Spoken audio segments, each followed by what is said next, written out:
Hello, everyone, and welcome to Smashbox TV's podcast 382. Terry Miller, the Disc Golf Guy, alongside Johnny V. Tonight, we got a jam-packed show and doing everything we can to also stay a little warm on the shortest sunshine day of the year.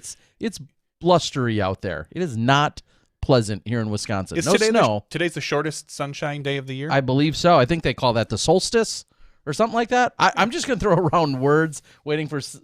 Much smarter people will correct me. They always do. Yeah. So if I'm inaccurate, feel free to shout it out and tell me how dumb I am. It is usually yesterday or today. It's almost always the 20th or the 21st. Something like that. I don't know. Maybe it was. And I only know yesterday. that because my birthday is on March 20th, which is another one of the solstice. It's always the 20th or 21st, first day of spring, that kind of crazy thing.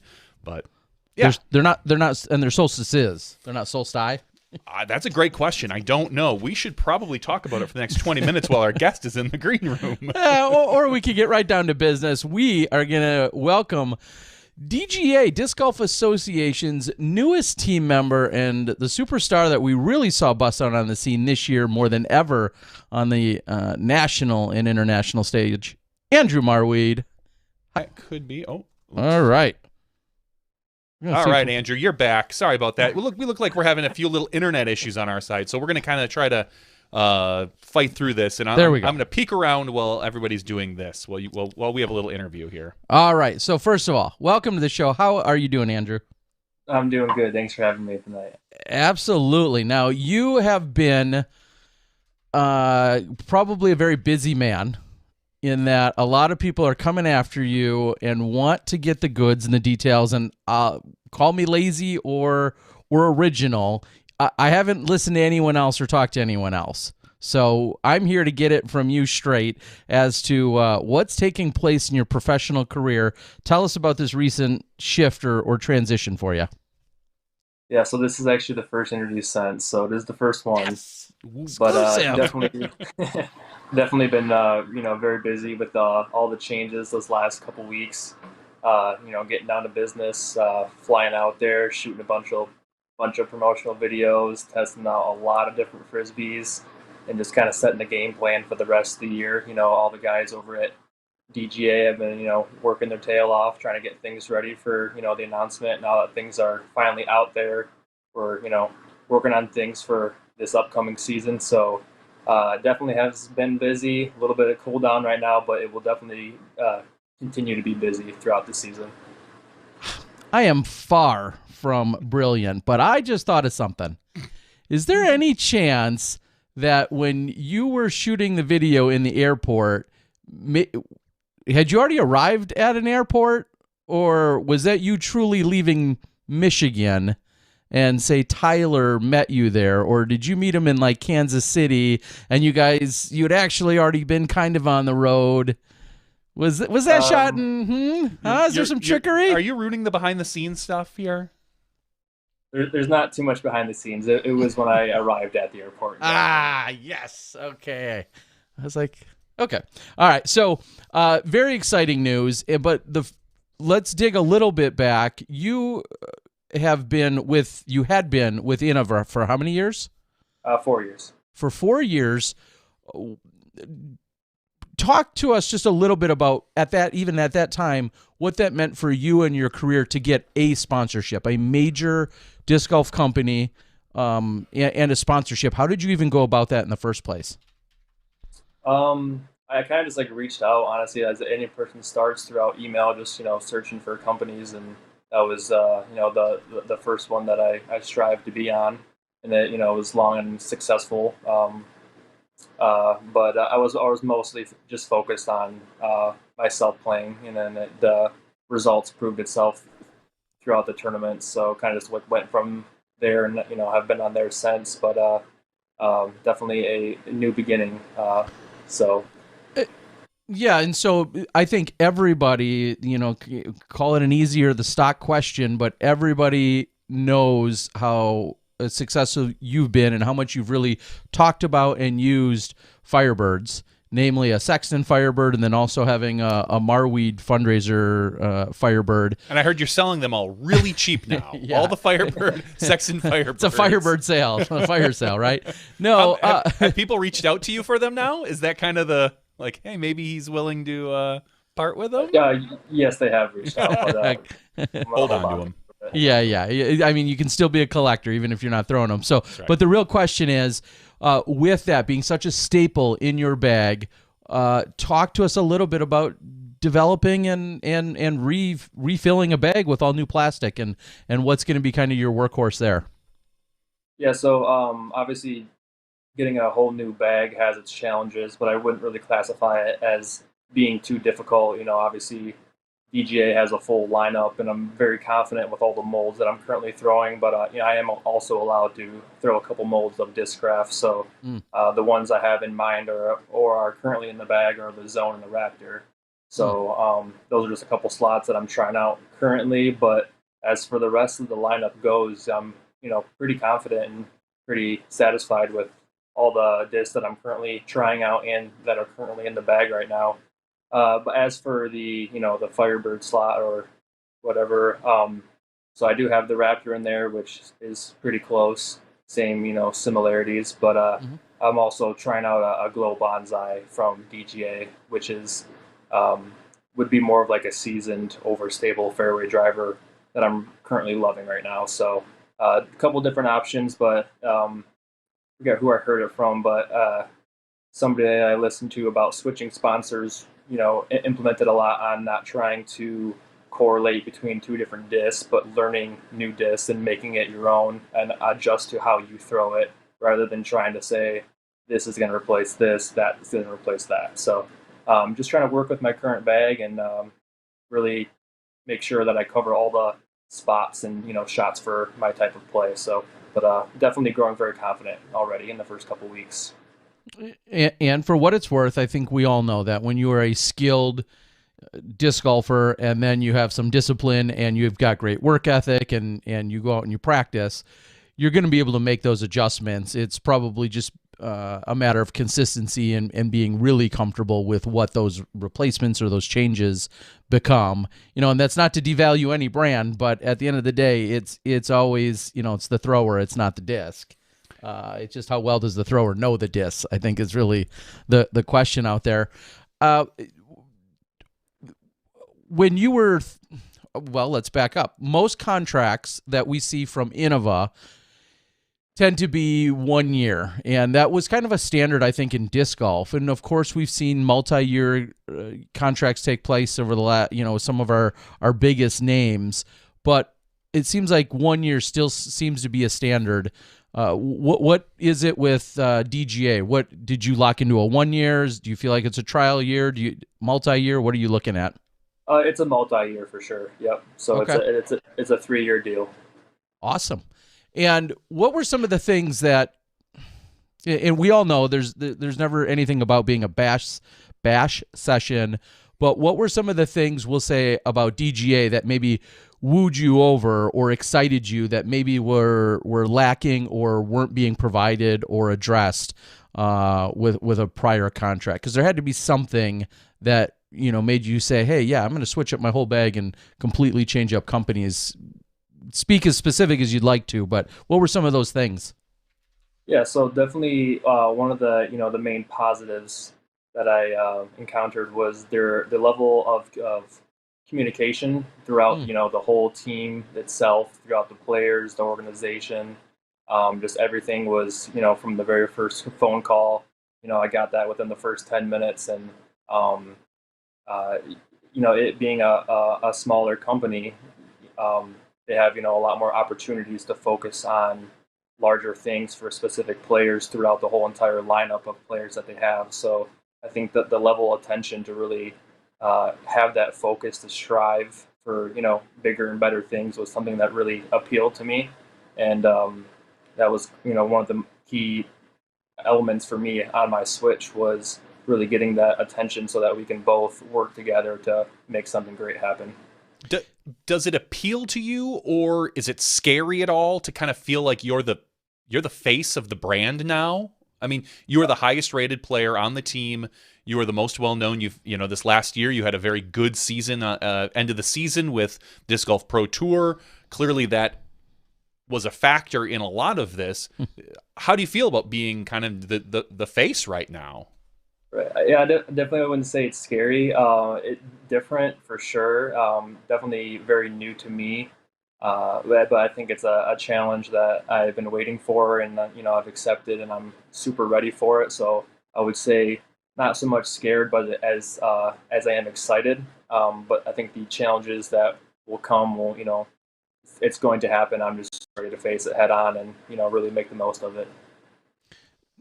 Innova has sponsored literally dozens, if not hundreds, of world champions and top players throughout all of their years.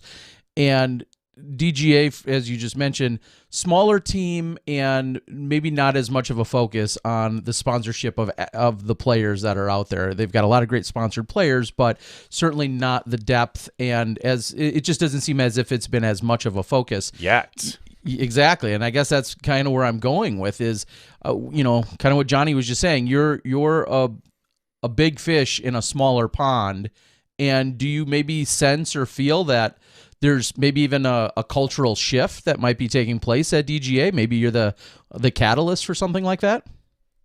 I mean, we definitely had talks about, things for not just in this next month, but for, time to come. That's why it was a multi-year deal. We, have plans for the future and really what we can both bring to the table to make, not just myself, but the brand of DGA grow. So it definitely is an up and coming thing that I think it's going to be very exciting for the, the future. But I think the positives and opportunities of having a smaller team with a smaller company is that each person gets their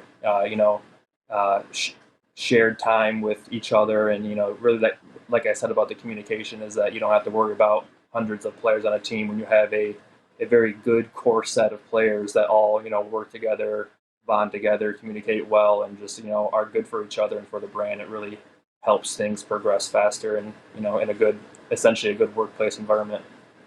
Now we haven't seen you overly active on social media. You've had, of course, a lot of shining moments within the coverage that you've been on, but I wouldn't say that you're not out there putting out multiple stories or updates via Instagram or something like that all the time. Do you feel like the team, namely Tyler Brickley of Disc Golf Comedy and of the DGA media team, do you feel like him and others will maybe assist or maybe be a little bit more either encouraging and or helpful with some of that? Or is that even part of your game plan or anything that you're personally worried about?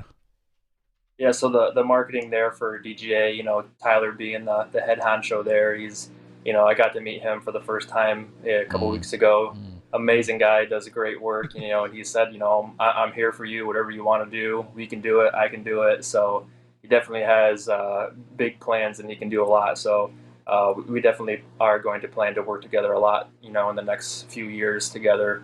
Whether it be just regular social media or posting content for both of our pages, but I can definitely see an improvement in having those tools, and especially Tyler in the marketing team is going to be pretty useful. It can be a blessing dealing with Tyler sometimes. we do that here from time to time, and usually it's a positive. It's a net positive. Speaking of plans, and you've talked about now 3 years that you're locked in with DGA. What does a 2022 touring season, what does that look like? And kind of part B to that question is, does it look different today than it did, say, 2 months ago when maybe you presumed you would remain with Innova? Does this new sponsorship mean any significant changes touring-wise for 2022? As for changes, no. I think my schedule was pretty much set from day one of where and what I wanted to play.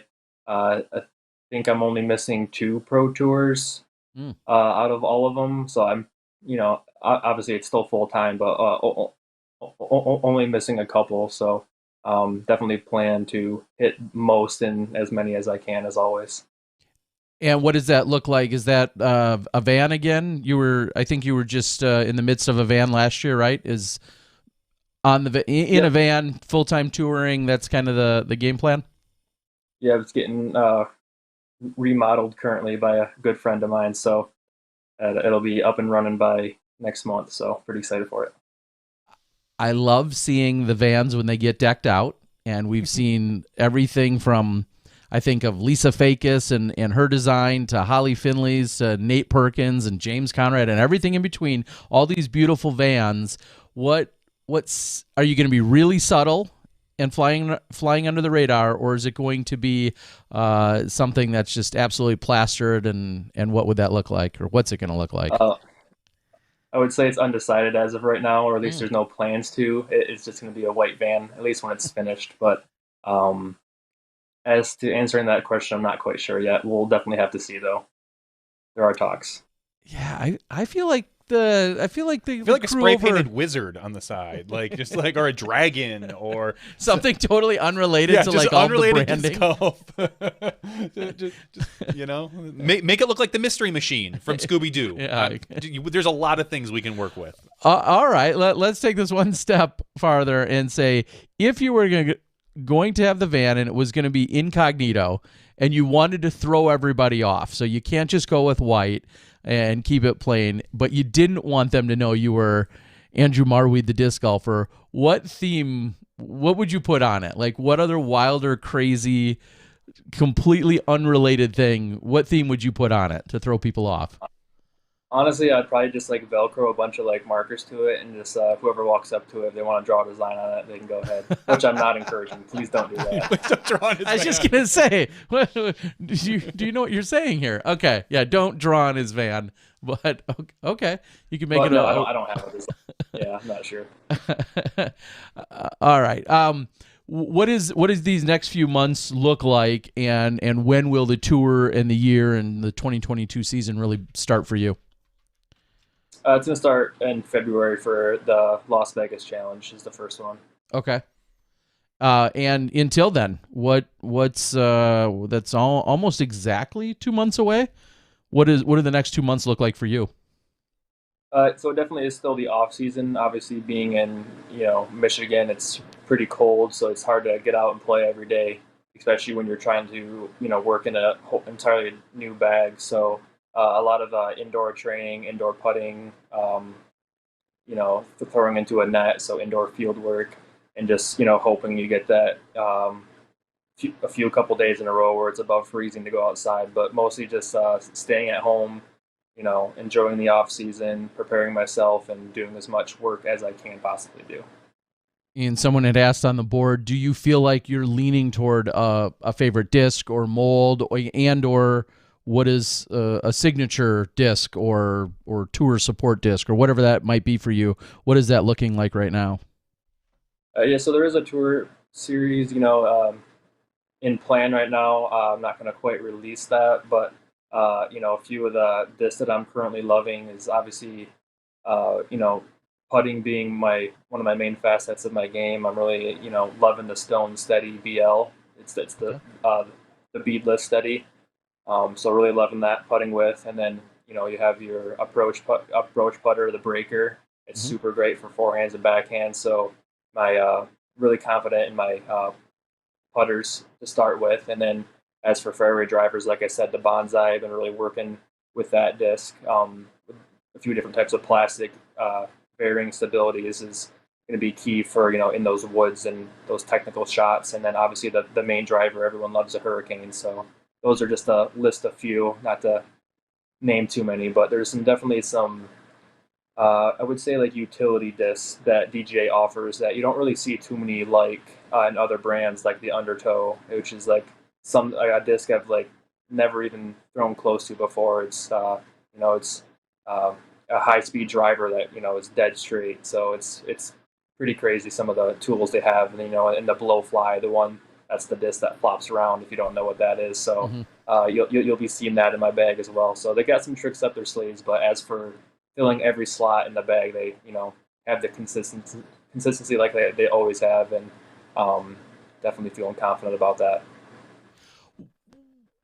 How did the conversation start with DGA and the idea of possibly switching sponsorship? So as you know, DGA and Discraft are pretty close. Discraft molds their disc for them. So actually through Bob from Discraft. He's like, help me set that. Hey, there's this great fellow Michigan guy, and hey, Keezy and the rest of the crew over at DGA, you guys should you guys should go steal him from Innova. Is that how it went? Something like that, I guess. Sure. Okay. But yeah, I was in. He reached out to me and said that there might be a good opportunity for you. So then I got Scott's information, and we talked, and then it went pretty smooth and fast since then. It's like when a cute girl calls you and invites you to date her cuter sister, right? I guess. Just saying. So we've heard. Did you have conversations with any other manufacturers? And were you planning to? I guess maybe as part of that question. Were you planning to at the end of this year? And did you talk to anyone else?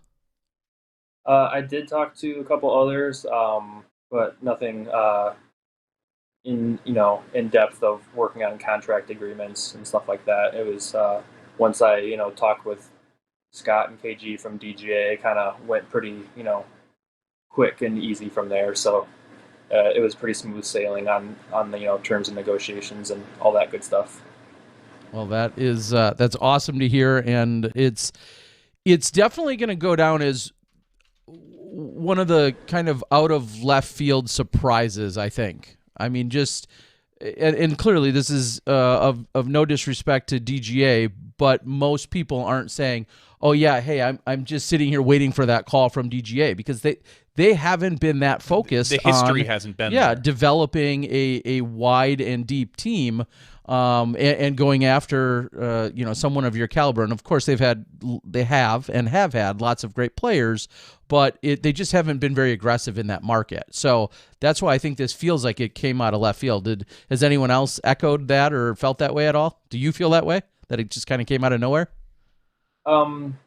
Yeah, I guess like when you posted the teaser video, there wasn't too many guesses for me going to DGA, which was a good thing. So it was a good surprise. But they've always been one of the best, if not the best, basket makers of all time. So a lot of their focus have been on making baskets and making the best baskets.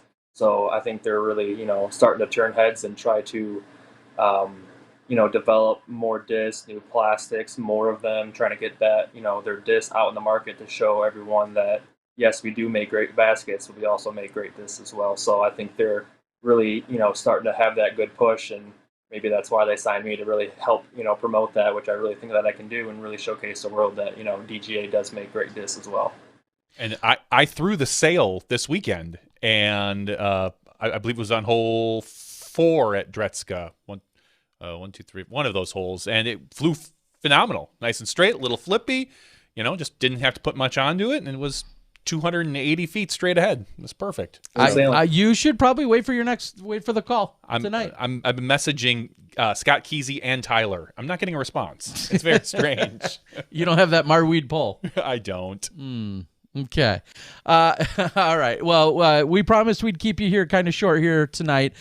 So we want everybody. We were supposed to ask him. Somebody on the board, a big fan, asks. You've only had the discs for a few weeks, but you've already had a few aces. Is that correct? What? How many aces have you had? Are you guaranteeing aces this year? All year? What?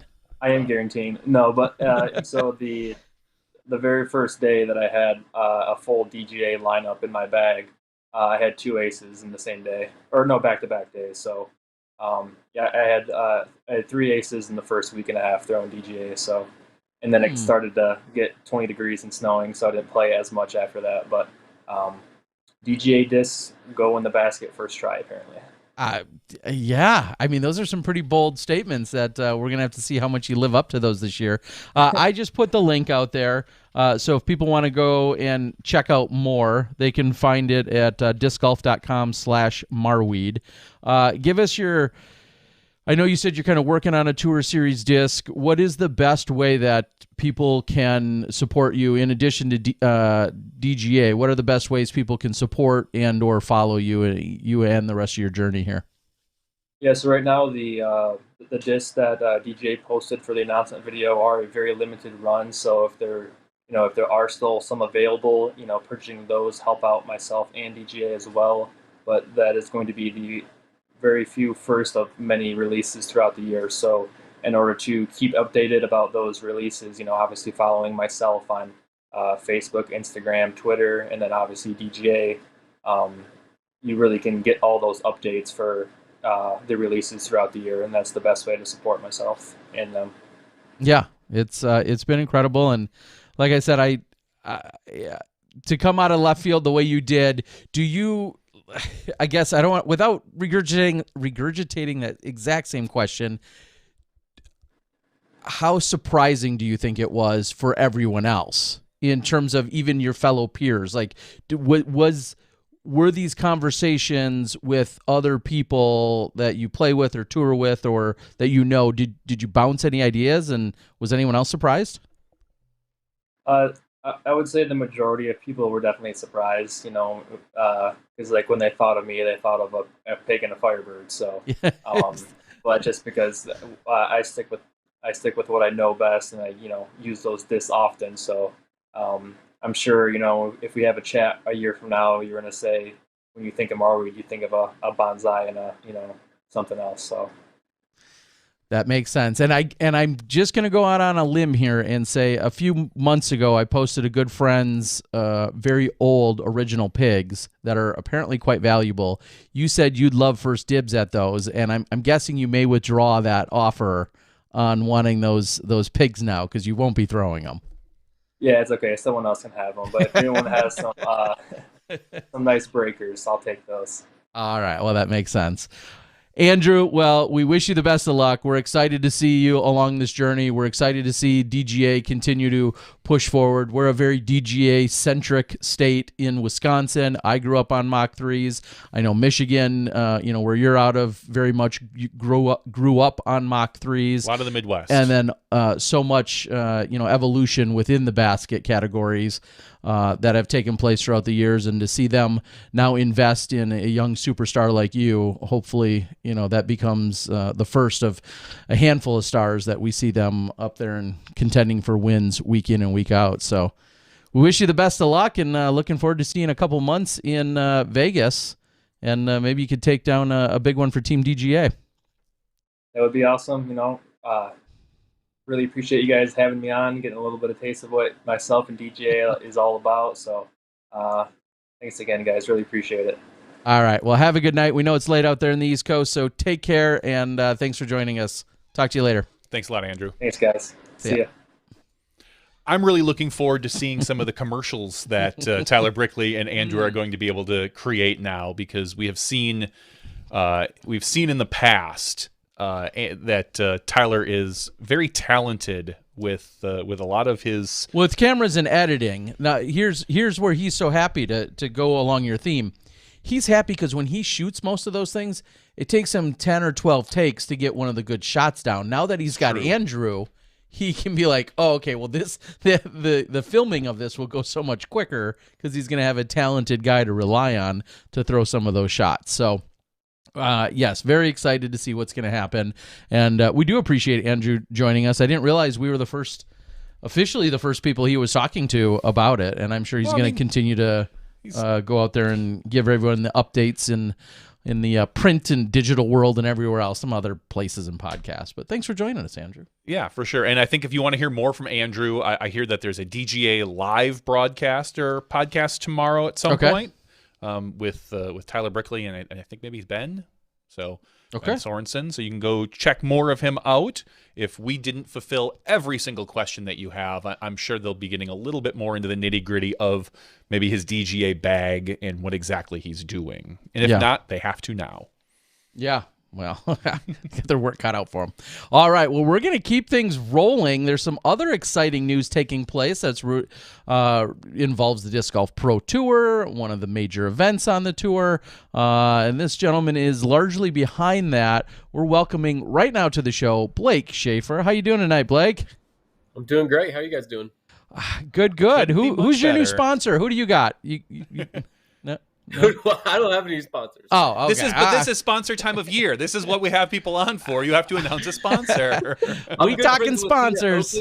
I got the whale stacks, but I'm not sponsored. Oh, well. Well, you are now. Your next hat's free, thanks to them.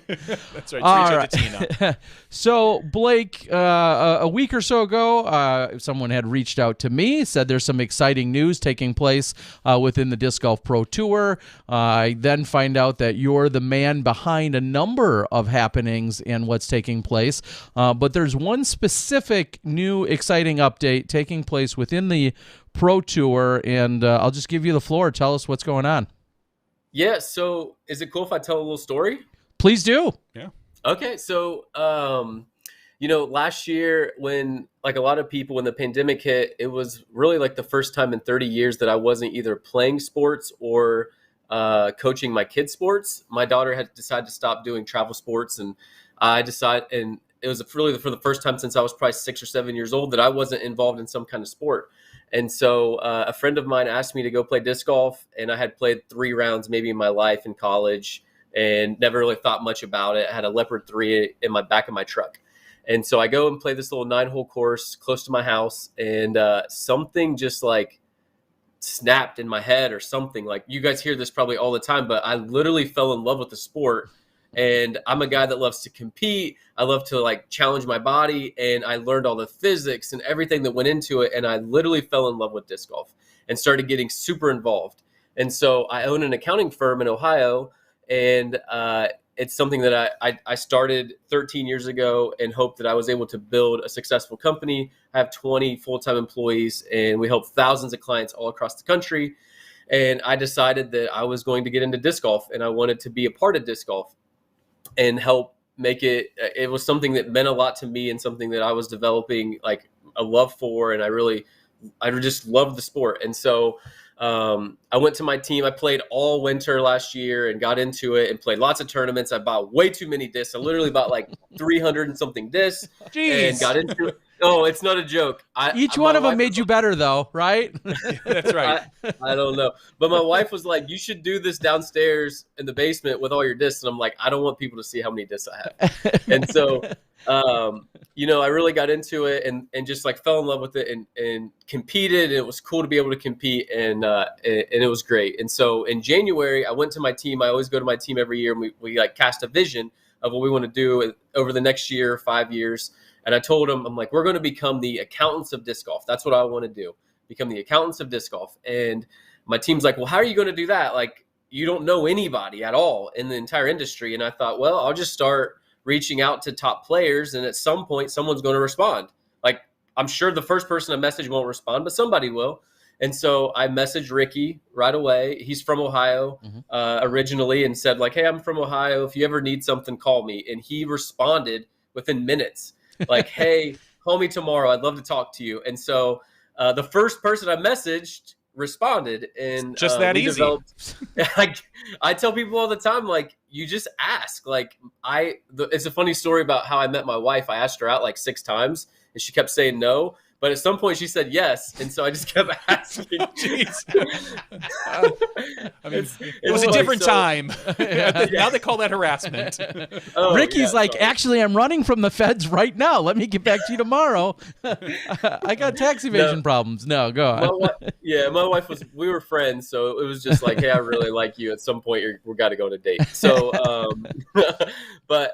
so Ricky, takes the call, and we talk the next day. We become friends. We really helped him, and he was just an awesome guy to work with, and just one of my most favorite people I've ever met in my whole life, and developed a really good relationship. And then he just started telling people about us. Like, we really helped him, and he was thankful for what we did for him and the relationship that we were building. And he started just telling people, and the next thing we knew, we were working with all kinds of players on tour really quickly, and retailers all across the country, and media companies.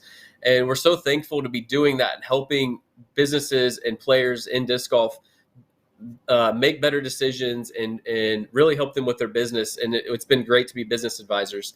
And so that happened like in 1 year. And we're super pumped to continue to grow our business and help as many players and businesses around disc golf as we can.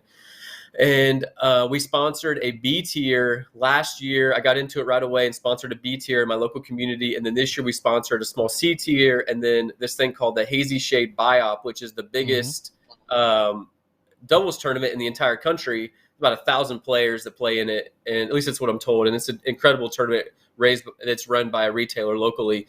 And then we sponsored the B tier again, and I just was like, I want to do more. And so the natty guys that run Idlewild, Jason and Adam, are about an hour and a half from my house, and I play Idlewild. I play in they have a couple C tiers during the year as well, and I play in those and a couple of their other tournaments. And this fall, I was talking to them like, how can I do more for the disc golf industry or local? What can I do? And they're like, well, what do you think about sponsoring Idlewild? And I'm like, wait a second, what? That's a big deal. And so through some talks, we have decided at LWS to sponsor Idlewild as a presenting sponsor with naming rights, and the name is changing to the LWS Open at Idlewild, which is super exciting. We couldn't be more happy to do it and like help. Yeah, we're pumped. Awesome. Well, congratulations. That's incredible. And then to see and hear and feel your passion and enthusiasm to just jump right in head first. And now here you are presenting one of our most prestigious events at one of the most beloved courses ever.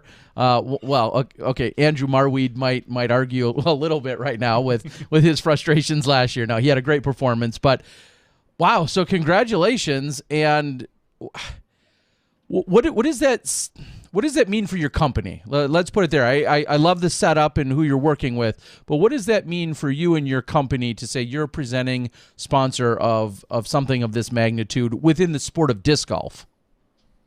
Yeah, so it just shows that how much we care about the sport and how much we want to be involved and grow it and help it become an even more successful thing. And so it just means a lot to us because we're basically saying like we really do care. We're not just saying it, but we're actually showing the players and the companies and the amateurs that we care about disc golf so much that we believe that an investment to sponsor an event is worth the value in helping grow a sport, and it will bring our company business because disc golf is watched by so many people, and the eyes that will see it on post-production and during the Disc Golf Network and all of the eyes that will see it, the number of people that will see it, like we looked, it's going to be tens of millions of people will see our logo sponsoring that through post-production and through Disc Golf Network. And that kind of advertising is amazing. And we will likely grow a business because of that. And that's amazing. But our number one reason is we want to be a part of making disc golf an even more successful, in the Disc Golf Pro Tour, an even more successful thing, and give the players bigger payouts and bigger tournaments and those types of things so that they can go and be more successful. So we're pumped because it will help us grow our business, but it will also show that we are a company that is committed to disc golf, and we're going to be here for a long time and help in whatever way we can help the Disc Golf Pro Tour and disc golf become more successful. Is this a low key or not so subtle way of saying that are we going to see like record payouts at the Idlewild event this year? Or I don't compared to just for Idlewild's record, I hope so. I mean, we have lots of ideas that it will be the biggest payout that Idlewild has ever had. Jason and Adam, they might be listening to be mad at me if I say that. I don't know. I just, there are rules with the Disc Golf Pro Tour and how much you have to give to be a naming sponsor. And so we did that, and we're super pumped to be able to, and we're bringing lots of ideas, and hopefully it'll be a top 2 or 3 total payout. And we'll see what happens, but we're committed to, I'm committed to helping them find other businesses to be a part of it in different ways to help make this a pretty big tournament. A little bit of backstory on our behalf, or at least my behalf, is accounting sucks to try and do on your own. If you're not an accountant, I mean, I think we all know this. And one of the most clever things I got through accounting class in college. I mean, it was just barely. Yeah, we did. But I we got did. Through we it. both had some help, but we got through it. But even when I had left my early full-time career and job 18 or 19 years ago, I remember somebody saying a few years later, you didn't go to be a disc golf promoter so that you could do taxes or do your own accounting. Like, you want to promote disc golf. There's all these things I love and I'm passionate about that I was trying to make a career out of. And accounting and anything to do with accounting, taxes, all of that, bookkeeping is ultimately, I feel like the downfall of almost every small business. I mean, I feel like so many of them fail largely due to either accounting errors or a lack of doing it in general. Disc golfers with real money need accountants more than ever. And I know there's some disc golfers from a few decades ago that probably still need your help. There's been some stories. So I feel like you are fitting into such a great category and a need. You're filling a need that is there. Now maybe it'll be that much more acceptable and accepting for somebody to be like, oh, yeah, well, they're supporting disc golf. I'd like to go work with them. Is there a stigma with getting an accountant or not having one, or that you need a certain dollar figure to have one? Like what's your target? How are you going about it with our disc golfers? No, we haven't seen that with disc golfers. They know that they know that they are having successful businesses and they're growing businesses. And it is a thing that you can absolutely be successful with and build a greatness as an athlete in disc golf. And so they know that this is an important part of that. And your accountant has to be your most trusted advisor. It's got to be somebody you completely trust to help you make really good decisions, keep you legal with the IRS and whatever state agencies you work with. And we haven't met a single person yet that isn't interested in making sure everything is up to par and that they're doing everything correctly. It's not been that way with me. They've been very like, this is something I need to be successful and we need your help. And so we have the expertise. We now have industry knowledge. And so it's a nice mix where we know so much about disc golf and what the players do and how they make money and what expenses they can deduct and what entity types are best for them to save in taxes, plus knowing our industry as accountants. So it's been a nice fit. And it really, all we've heard is like, thank you for helping us and coming into the industry and helping us with these things that we hate. Because I want to go throw my Frisbees in the woods and have fun and travel the country. And the last thing I want to worry about is paying my taxes. Mm-hmm. Yeah, there's a lot more credits than there are debits as opposed to about 10 years ago. Let me put it that way. So I'm sure you're doing I can't imagine the stress-free feeling of not having to think about all the different states in which you win money and what that means as far as taxes, and that's garbage. Yeah, the merchandising. I would not want to have to deal with that. The merchandising you have and the sponsorships that you have, and there's just so many different avenues. Maybe, and just even selling discs on eBay or all of that stuff. Or the time you show up to a tournament, probably, and Ricky gets to a tournament, and somebody at the last minute comes up to him and says, "Hey, could you give this? We're running this, this juniors event in 6 weeks. Do you have anything you could give us?" And then he's got, a care package he may hand to them, and then the tournament he may give something to, and then he goes to something else, and just all of these different ways in which I know our players get pulled on, and largely probably overlook some of those opportunities. And now you can fill them in and say, hey, let's keep track of a few more of these things, and it could really benefit you in the big picture in the long run, right? For sure. And one of the things we try to tell the players is disc golf was a smaller sport and it's considered a niche sport, but it's growing and everybody sees the growth and where it's going to be soon. And the IRS is going to notice that like the payouts in the contracts are starting to become contracts where everyone knows how much you make. Mm-hmm. And at least some of them come out as like Paul's, and others have come out that's how much they make. And so the IRS is going to go, oh, where you see how much you make, and you can go to the PDGA website and see how much money they make every single year.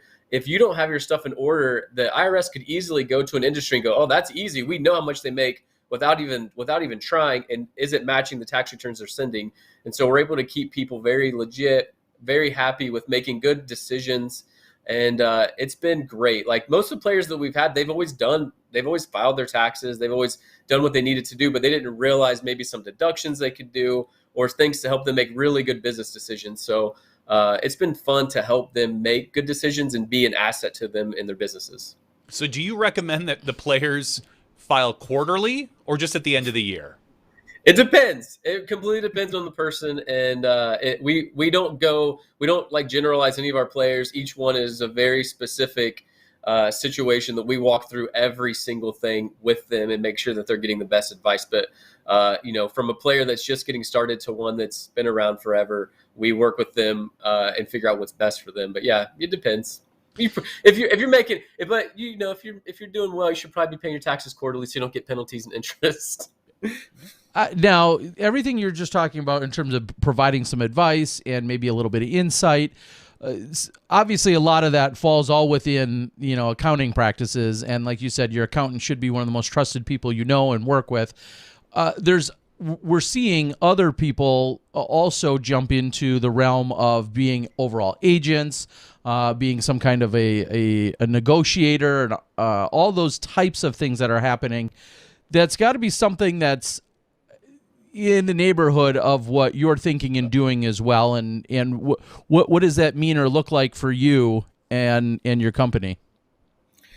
Yes. So we did. I can't talk much about it, but it's so crazy. It's so crazy. I'm so thankful for what we've been able to do for players and how much we're helping them. But I also formed through all this a sports agency, and we work with a couple professional bowlers, and it transitioned really easy with what we were doing for all of our players. And so we do have 4 disc golfers that we are their agent, and it's Shaffer Sports Management. You can find us on Instagram and Facebook, and we're super happy to be helping those players. We can't talk about it much right now because there's some things coming, but we can talk about that stuff later.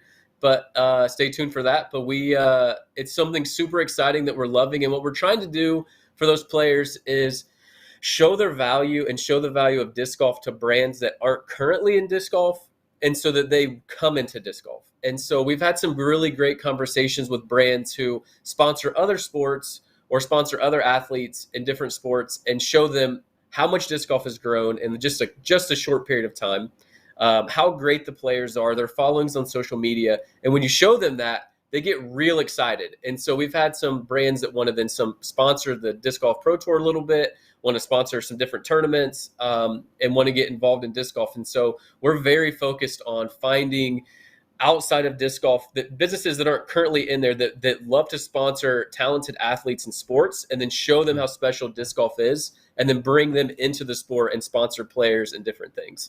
And so we're super excited to be doing that and to be working with brands to show off these amazing athletes that we represent. And I believe I saw on Instagram Ricky and Paige. Right?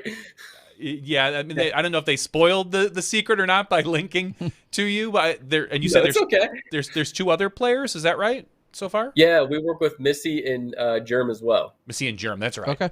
Yep. Okay. Yep. And so we're super thankful that they're all friends. We have great relationships with all 4, and they're amazing people, and each one of them is different and amazing in a different way. And so, it's so crazy. We're so thankful that, we have a 5-time world champion, a 2-time world champion, the men's and women's player of the year. Literally, I feel like Germ is the face of disc golf. Like when people see him, he is like, that's the guy that is like, that people just love. And that face and that voice is just somebody that's just special to a lot of people in disc golf. And so those 4 people are just amazing people that we're so happy to be representing, and they're easy to show people because their social media following, they love to interact with their fans and work with them. And so when people see that outside of disc golf, they're like, oh my gosh, these people are interacting, having great engagement. They're special people. They're kind. Like, it's been just a blast to be able to help them show the value of those people and show the value of disc golf. So it's, I couldn't be any more thankful and happy for what I'm doing right now. I just feel super blessed and thankful that those 4 people would trust us to be able to help them. It's been pretty awesome. Well, one of the things that, and I have to throw it out there because of the longevity of us, this isn't just being us old fuddy-duddies. One of the things, though, that we've seen throughout the years is the idea and the representation, just as you're describing, in terms of companies and agencies, whether it's actual, a specific person, or it's some form of agency that's come out to do a lot of what you're saying, if not everything that you're saying. We've largely been disappointed and or watch the bottom fall out or have them blow away with the wind, whatever cliche I guess we could make up or throw in there. It feels like you're far more legitimate than some of the other ones we've talked to, so that's meant is nothing but a compliment. But what would you say to squash that, or to answer, or to refute that sentiment when someone says, okay, here comes another guy who's going to do some things for our players. We've heard this before. What's something that you would say to anyone that, might be a naysayer in that way? Oh, that's fine. Naysayers are great because it just gives you more. I'm the kind of guy that you tell me something that I can't do or something like that, and you'll be surprised. I would just say, you'll see, you'll see what happens. And, our dream is to bring special things to disc golf, and we're going to work our butts off to do it. And we've hired this entire support staff with a bunch of ideas that we're trying to make happen, and we're going to work our butts off. And, if people think that we might fail, okay, that's fine. That's no big deal. It's cool. If people think that, that's great, but we're going to work harder than anyone's ever done to make it happen and be something super special. But players need great representation. They need somebody that can show their value without them having to do. They need to be out practicing and playing. And a lot of times, most of their sponsors are friends, because disc golf's been such a tight-knit community, and it's hard at times for them to be able to then go into negotiations and be truly honest with who they're talking to. And so we're able to help them with that, to be able to go, okay, tell us everything you're frustrated with or something you don't like. And then we can take that and do all that for them. And then they can keep their healthy relationship where they don't feel like they're complaining about it. They have an agent that does that. And then they keep their healthy relationship with whoever they're working with. And so they really enjoy that, where they have somebody that can go in, understands their value, really speak for them and help them get what they truly want from their sponsor. And so, the players need it. There's a number of great people out there. The DGPM is great. Scans and I are friends. We talk. I wish him the best. We have a great relationship. I cheer him on every time he gets a new player. It's a healthy thing. And he and I both want to see each other's players sign great deals and get awesome sponsorships and build the sport together. And so I think there's some special ones coming in to help. And, there will be more that come in. There will be some that come and go. And that's with anything. And we're here to put everything we can into helping these special people, and we think we're going to be able to do it. And so I love when people say that you might be just another one. Bring that. That'll just give me more fire to make something sweet happen for our players.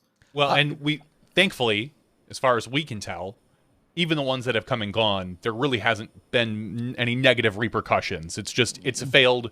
It's fizzled. And it's just not materialized. Those kinds of things. Correct. So that is good on that aspect. Have you had any sort of pushback from manufacturers? Because we've heard things in the past that maybe manufacturers don't want to deal with agents. Have you had any pushback, or has the response been pretty good? I think that the industry is changing, and that I think that they're open to it. And so I think that as a sport grows and players become bigger than they've been before in the past, that a lot of people are just, it's where it's going. And so, I think it's something that will become the norm in disc golf, just like other sports. Mike Trout and Tom Brady aren't negotiating their own contracts. They have agents. Brooks Koepka isn't doing that. And if disc golf wants to go the places that it can go because it's so special, then these things are going to happen, because players have to have representation, because they can't do that for themselves anymore. They've got to be able to focus. The fields are getting bigger, and they're getting more and more people coming into disc golf. And so players have to be focused on playing and keeping their bodies right. And they need people to help them represent them well, who can get them the deals that they want while they can go focus on playing. So I think it's something that disc golf is going to, that it will become the norm before we know it. Okay. Yeah. I mean, I think of bargaining power. I think of unions. I think of all the other, buzzwords and things that, may or may not ever develop.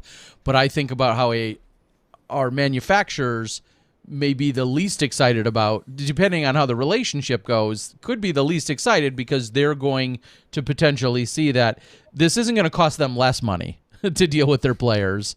If anything, it's likely going to mean that there's going to be more money that's going to get paid out in contracts or more bonuses or whatever. However, if you're doing as great of a job as we expect from you, they might be getting paid more, but there also might be more exposure. There might be more opportunities for these players. If Ricky is on the side of the Johnsonville, sausage packaging, as is, because it's his favorite sausages, like that's a huge win for whoever is representing or whoever is sponsoring Ricky. So for sure, I can see it both ways.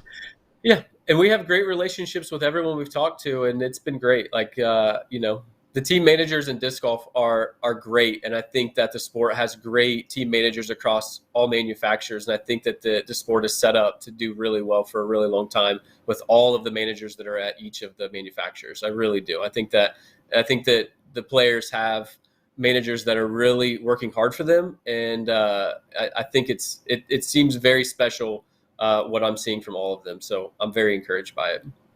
Many years ago, it was so insightful to hear Jay Redding talk about a documentary he had watched about essentially the rise and a little bit of the fall then, or the slight fall back of bowling, and what professional bowling was in the 80s, how we saw it every Saturday morning, everything that was surrounded by it. But yet before that, and just short period before that, those bowlers were traveling from city to city, often sleeping in vans. I mean, it was so paralleled disc golf and all these other connections that he had made to this documentary and to the world of bowling. And I've always remembered that.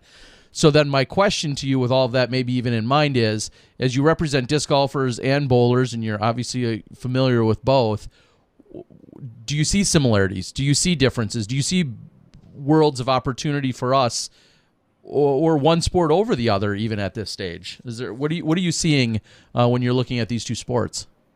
I think the special thing, the difference that makes disc golf special is, one, it's outside. Like everything outside and getting sun and competing outside is amazing. But the thing that's different, truly different, is when you go bowling, you have like 3 balls. And so, you don't rotate lots of balls throughout the year. You have a couple, even people that are in leagues and bowl all the time. There isn't a lot of money to be spent on the thing you use to actually play. In disc golf, the amateur player loves to have signature discs and special run discs and limited discs and stock discs, because they believe like that new putter that comes out, can that help me be better at putting? Like I want to get better at putting, or is this disc that I'm going to get me better at a turnover shot, or is it going to get me better at my forehand? And so they love to buy them, and discs aren't crazy expensive. It's you can get a lot of discs and you can purchase a lot of discs, and in bowling you don't have that. And so there's money to be spent by the people who are out playing, and the people who play disc golf are so excited about their hobby and the thing they love to do. And when they compete, they love to compete and they love to buy discs. And disc golf has just done a really good job of, there's a lot of people that like to collect. There's a lot of people that like to learn how to throw lots of different things. And so that's huge, a massive difference to where you buy a disc, go buy a ball, you're spending a ton of money and a big investment, and you're going to go then put everything you can into it, and you have to drill it specifically for you.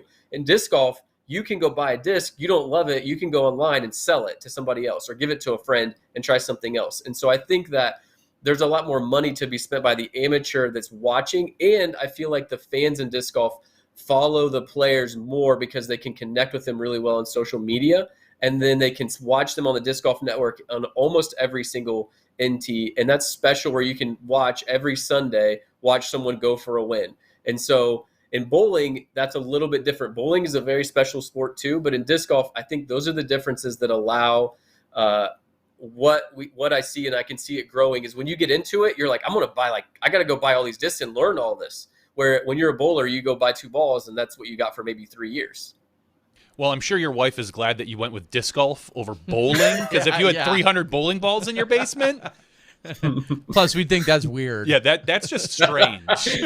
Yeah, right. I mean, 300 discs. Yeah, that's just Nobody, normal. yeah, gosh. I mean, yeah, sure. You're just, an enthusiast. It's With 300 bowling yeah. balls. That'd be really weird. It's creepy.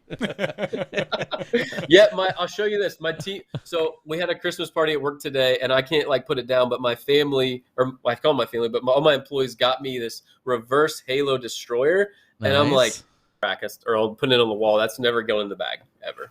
Love it. Well, So when you want cool. a Kelvin destroyer, just let me know. I've got a bunch of them. So do I. Yeah. Gotcha. Sounds good. We're into that hoarding and collecting kind of thing as well.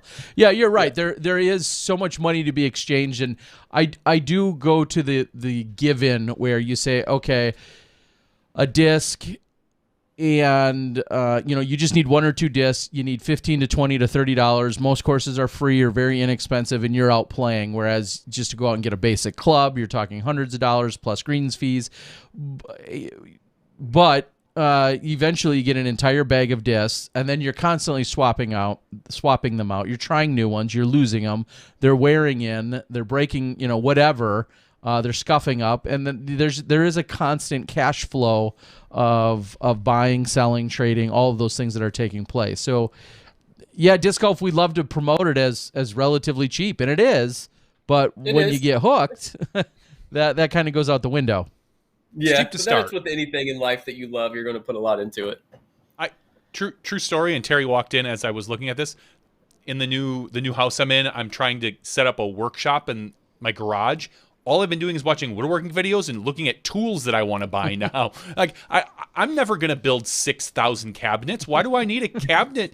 Why do I need this? You need a router there. I have a router. Get another router. Yeah, do I need a table router? Do I need a hand router? I'm the same way. I'm like, oh, that looks like a lot of fun. Let's do that. And I think disc golf is the same way, where it's very addictive and it's very easy to look at something and realize that you want it, even if you don't need it. Yeah. And when I went to Ledgestone this year, as friends with Paige, I walked up to talk to her, and they had a special signing for her. And there were people waiting hours in line in the 90-degree heat just to talk to her and meet her and have them sign the disc. And that's the excitement around disc golf, is there are fans that want to meet the players, and then they're available at these things. That's why I think it's so cool, is that the top players in the world are super available and want to meet fans and amateur players and sign their discs and communicate and connect with them. And that's something you don't get in a lot of sports, and especially things that you're super into. Like if you're a kid growing up loving baseball, you're not going to get to go talk to Mike Trout, or when I was growing up, Ken Griffey Jr. You're not going to get that. But you can go to a tournament and you can meet Paige and Ricky. Like Ricky sits around and signs every single disc. He wants to meet every single person. And so that's completely different. And I tell them all the time, when I was a kid, there was a pitcher on the Reds that he was like the worst bullpen pitcher. But when I went to the game, I caught him in the parking lot, and he signed my card, and I followed him around for the rest of his career because I had a connection with him. And these players have that, hundreds and hundreds of people they connect with at every tournament, and then you build this connection with them and you follow them. And that's something that disc golf has done a really good job of figuring out, is connecting the players to the amateurs and the fans, so that they feel that connection, and then they continue to follow them. Only because Johnny and I have both been around since now the mid-90s in terms of disc golf. I couldn't agree with you more on all fronts. Everything you're saying, it's unfortunately now it's just a matter of time when that's not true. And so I'm glad that we're in this era. We've seen this grow from, you could have, at one point, you could have Ken Climo and Juliana Korver and Elaine King and all the best players in the world walking through a course or in a mall, and there wouldn't be one person that would even know who they were outside of our disc golfers, that were with them. Clearly, we're seeing that all shift into being recognized and then having these fan bases and everything. At some point, we're going to lose this beautiful innocence and availability that we have, family, and accessibility and family. And it's probably not going to be in my lifetime, I don't think, but it is a beautiful place to be right now. That's for sure. I agree with you. Oh, it's great. It's absolutely great. And watching those people watching Paige and watching at USDGC, watching Ricky have a line for an hour and him sit there and sign every disc, that's so great to watch. It's amazing to see that connection with people. And, one of my favorite things is watching people connect. And like every time a player does that, they build a relationship without even realizing it. And so it's pretty cool. Yeah, I again couldn't agree more. You see it all the time. It's beautiful, and we kind of second guess in terms of collectability. Right now, I think we're in a very weird world. And as you said, you had something signed by the pitcher. Right now, you can get an autograph or an autograph disc by just about anybody. Again, I think that at some point might get tougher, and then you have to wonder if signed discs will actually become more collectible. Because right now, if you take $1,000 Nate Sexton Firebird, and then you show up and you get a picture or a video of Nate signing it, that Firebird, and then you go and try and sell it, it'll probably sell for the same or even less because now there's ink on it. It's just disc golf is very unique in that way. I don't know, baseball cards these days, I don't think you're supposed to sign them. Do you think we'll see that shift at some point? Probably. I think that the player that's coming up and the amateur player coming up will just want the disc signed. Like you wanted a baseball signed or you wanted a football signed. They'll just want it signed and have a bag. Like how sweet would it be to have a bag full of signed Tour Series discs and throw them? Like, and maybe it isn't to collect them and to sell them. It's actually just to have it and tell a story about how they met Missy at a tournament and she signed it and she won that tournament. And now I have this disc in my bag that she signed and the tournament that she won. Like, that's pretty cool. And especially for like kids that are, there are so many young kids playing disc golf, so many. And so I go to tournaments and I'll play advanced, which I'm not that great. I mean, I'm okay. But like there'll be 13-year-old kids throwing like 990 rounds. And I'm like, woo, okay. Like there are young, really talented kids coming into the sport, and many, many, many kids are coming into it, and they're just going to want something signed to throw. And to build that relationship. And I think that's probably where it will go is I need to go buy that Germ Thunderbird. And then when I see him, get it signed, and then I'm putting it in my bag. And every time I throw it, I'm telling the guys that I'm playing with about that story about when he signed it. And so I think that's where it's going to go, and maybe not be a collector thing. And maybe it will, but to me, I love having discs in my bag that I can, when I pull it out, they're like, oh, that's signed and you're throwing it. I'm like, yeah, that's sweet. Like, I think that's pretty cool. And I think that's going to happen more and more as people buy more of these Tour Series discs and have the players sign it. I think that's cool. Well, and then you just reply, yeah, I also know how much unreported income they submitted last year. So, I've got all the dirt on them. I know everything I know. I'm excited for all of this. Not only just the management, but the accounting portion of it, the sponsorship portion of it. There is so much that you are bringing into the sport in a relatively short amount of time. Yeah, and does that surprise you? That the ease of entrance? Yeah, kind of the ease, the availability. I mean, we talk about that of our players, but here you're coming in a relatively short period of time, as Johnny just said.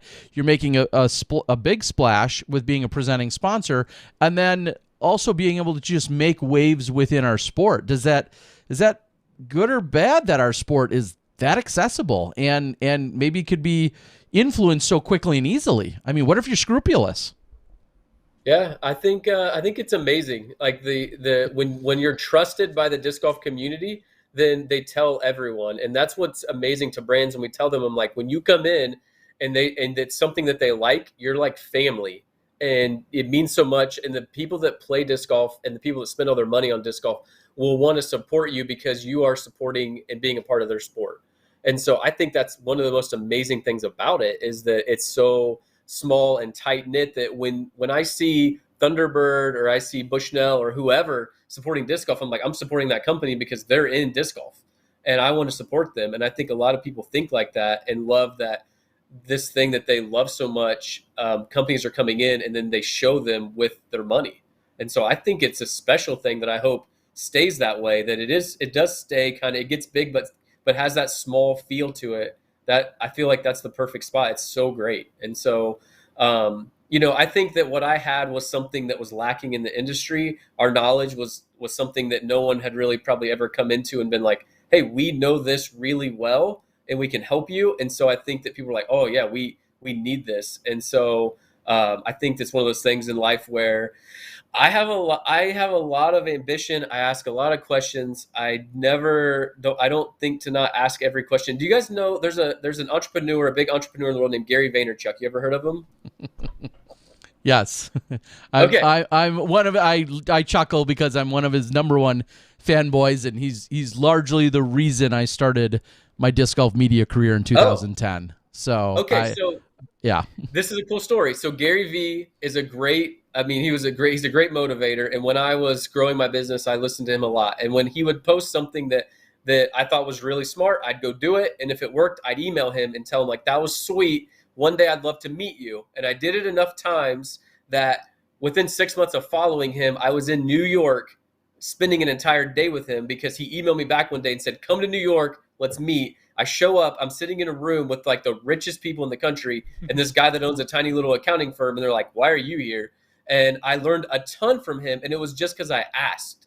And so people are usually just afraid to ask or take a step. And I've never been afraid to do that. And so I think there's probably been accountants that are like, I want to do that, but I don't know how to do it or where to start. And I asked, I just sent a Facebook message to Ricky where they would have just probably never done that. And he's like, yeah, let's talk. If you can help me, then we'll talk. And so I try to teach people that all the time. Like, literally, if you want something, all you probably have to do is ask, and just ask the right people, and something crazy will happen. And so, yeah, I got to spend an entire day with Gary Vaynerchuk, one of the best days of my life. I learned so much, helped me become such a better business owner, and that was crazy. So that's incredible. Awesome. Yeah, that is awesome. Yeah, and if you keep asking, you'll get a date and a wife too. So yeah. Honestly, it's that easy.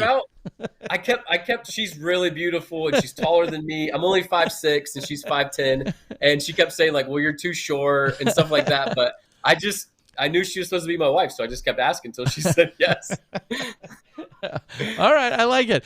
Speaking of asking, Disc Blaster, so proud of that fella. He's usually just a terrible troll online. He did have a good question here tonight, though, and he said, have you spoken with any of our board members? And namely, we have a gentleman that, got elected to the board recently that has a lot of background in advertising, sports, and things of that nature, Disney and whatnot, and, just a huge resume of things. Have you had any conversations with anyone from I don't want to just say the board, but anyone from like the PDGA in that perspective that might carry some weight or influence or direction or power? Honestly, I've met a lot of people. I don't think so. I want to. That's on the plan for this year, is to meet as many people on the board that I can and just talk to them and see how we can help in any way that we can help. Most of our conversations have been with players, with retailers, with businesses, and I've talked to some people from the Disc Golf Pro Tour, but I haven't had. I don't know. I may have. Okay. I talked to met some people, but I would love to. I'd love to talk to as many people on the board as possible to see how we can help be with them. Whatever ideas they have, we'd love to talk to them in any way that we could. Okay, and I'm sure, as you continue to develop your strategies, not with just your players, but then also all of the services, I'd love to hear, we check back in a year or whenever, hear input that you may have for even our governing body and what you think from a professional standpoint as to what our nonprofit governing body, maybe there's places that we could improve. I know we have an accountant. We've had, Bob Decker, who's been on the board forever. I know there's also an independent review that gets done, and there's a lot of legalities that go along with that because of the size of the, nonprofit that the PDGA is. But you also having that background, the accounting background, but then a very fresh perspective, I think it'd be great to hear some more of your thoughts and input, given a little bit more time and understanding of everything. For sure. Hook me up, Terry. Okay. Well, we again, our board, very accessible. Are you going to be the agent for him? I'm just wondering if you can, or are you the board agent? I can get him some discs. I can, yeah. There's some things we can work on, for sure. This is going to be a pretty, big net to cast out there for a question, but is there anything right now that's just obvious that disc golfers should be doing from your opinion? Is there and I guess I'll slightly channel that into sponsorship. Do you feel like, hey, you're looking for a sponsor, or you've acquired a small one and you're looking for another one, whatever the case might be? Is there anything that's just like you see it's a pet peeve, or it's just an absolute just stupid thing that people are doing that you'd be like, hey, I wish they'd stop that, and here's what they should do instead? Is there any kind of general advice in that direction that you could throw out for everyone? I don't know what you mean for sure, but I haven't seen anything yet that it's like, oh, that is just crazy bad. Okay. I really haven't. And I'm not a big focus on the bad kind of person. I'm like a big focus on what's going well and how can we improve it. And so, no, I feel like disc golf's in a really good place, and like the manufacturers are all great. Everyone that I've worked with has just been awesome. And I feel like they really care about their players and are helping them make good decisions. And I think they like that companies are coming in to help them because they want to see their players be very successful with their businesses. So, I mean, I may have something later, but I really don't have anything right now. Like, really, I just think that, a player who needs to really understand their value and think through their value before they go into any, like, write everything down and what you want. Because in life, really, like, sometimes it isn't money that makes you happy. It is certain things that make you happy. And I've worked with plenty of people in my career that have a ton of money, and most of those people aren't happy. And so, most of the people that are happy are the people that really love what they do. And so I try to tell people a lot of times that have the potential to make a lot of money that's never going to make you happy. Figure out the thing that will truly make you a happy person and focus on that, and the money will probably take care of itself. And so, maybe if that's it, like, don't worry about the money, figure out what you want to do in disc golf and where you want to be, and then figure out how to make that happen, and then the money will probably fall in place. So maybe that's a good thing. And because people maybe might start to get too about the money when it gets too crazy, and as the sport grows. And so just focus on what truly is going to make you happy. If that's traveling the country playing disc golf, if you love it and are having a great time, the money will figure itself out. So you've hinted that there's more to come with the management company or the agency. When do you feel like you're going to be able to make an announcement on that? When are you coming back to give us the exclusive? In the future. Doesn't help us. So we have a very booked. We're booked calendar. We might be booked that Tuesday. We have a very booked calendar, my friend. We need to make sure to mark you in soon. Okay, well, we it's certainly. Not like you can just call the day of and show up. I know. Who does that? That's fine. No, we certainly would look forward to big updates and announcements and things that are going on. Obviously, you got a lot of things on your plate, but it sounds like with the go-getter attitude and the team that you have working toward it, it sounds like things are going to move pretty swiftly, and excited about all of that for sure. I love what you said about following what's going to make you happy. Do you feel like right now, somewhat generically, do you feel like players are undervaluing their worth, or do we have too many players that are maybe overvaluing their worth? Have you noticed what you just kind of as a gut reaction as a trend right now? Is there one or the other that you're seeing? I think that the players have done an amazing job so far figuring out their value. I truly do. Like, okay. I don't feel like they have undervalued or overvalued. I mean, you can always overvalue yourself. That's fine. I don't feel like any of them have undervalued themselves. I think they have, if you've got the ability to become an athlete that travels the country full time, you probably have a pretty good idea of what your value is and like who you are as a person. And the players on the tour are just, they're literally so special. Like, disc golf is something that's just like amazing because these people are just so talented and so kind and so amazing. And so like, I think they've figured out how to, speak for themselves, but in a way that's good. But, an agent can bring so much more to that and speak about the things that bothers them, because a lot of times a person in disc golf is usually a very like fierce competitor and trying to beat everybody, but in real life, they're not like a cutthroat person. And so it doesn't have to be like that, but they're not going to say things that are like, maybe they're frustrated about this. It's harder for them to say that because it's just not who they are as a person. And so, but no, I've been so impressed. I think that, the things that I've seen, I'm so impressed with all the players who we help with in all the different ways. We help, I think, somewhere like 50 to 55 current players on tour, something crazy like that. And I've been truly so impressed with all of them because they're hustlers. They got to hustle. They got to figure out how to make a living on the road and travel the country. And they got to know a million things. They got to be a marketer. They got to be a travel agent. They got to be an athlete. They got to be everything. And so I'm just impressed by all of them. I've just met nothing but very special people so far. Yeah, and I agree with you that they're wearing all these different hats, just like anyone starting a small business. You have to wear all of those different hats usually at the get-go, and then you fill that in with all the places where you need the help or where maybe you're not proficient, and that's where you get that support team around you. And some of them do it much better than others, just naturally, but it's we're getting to that point where so many more of them can afford, and really it's become a necessity to surround themselves with support. The super quick question on should players, I'll say any of our players, should our players continue to find ways to donate to things like the Paul Macbeth Foundation, or should every player have their own foundation they should be starting and running, or some other charitable way to be giving away money? Should everybody be doing their own? How's that a quick question, Terry? Yeah, that's not.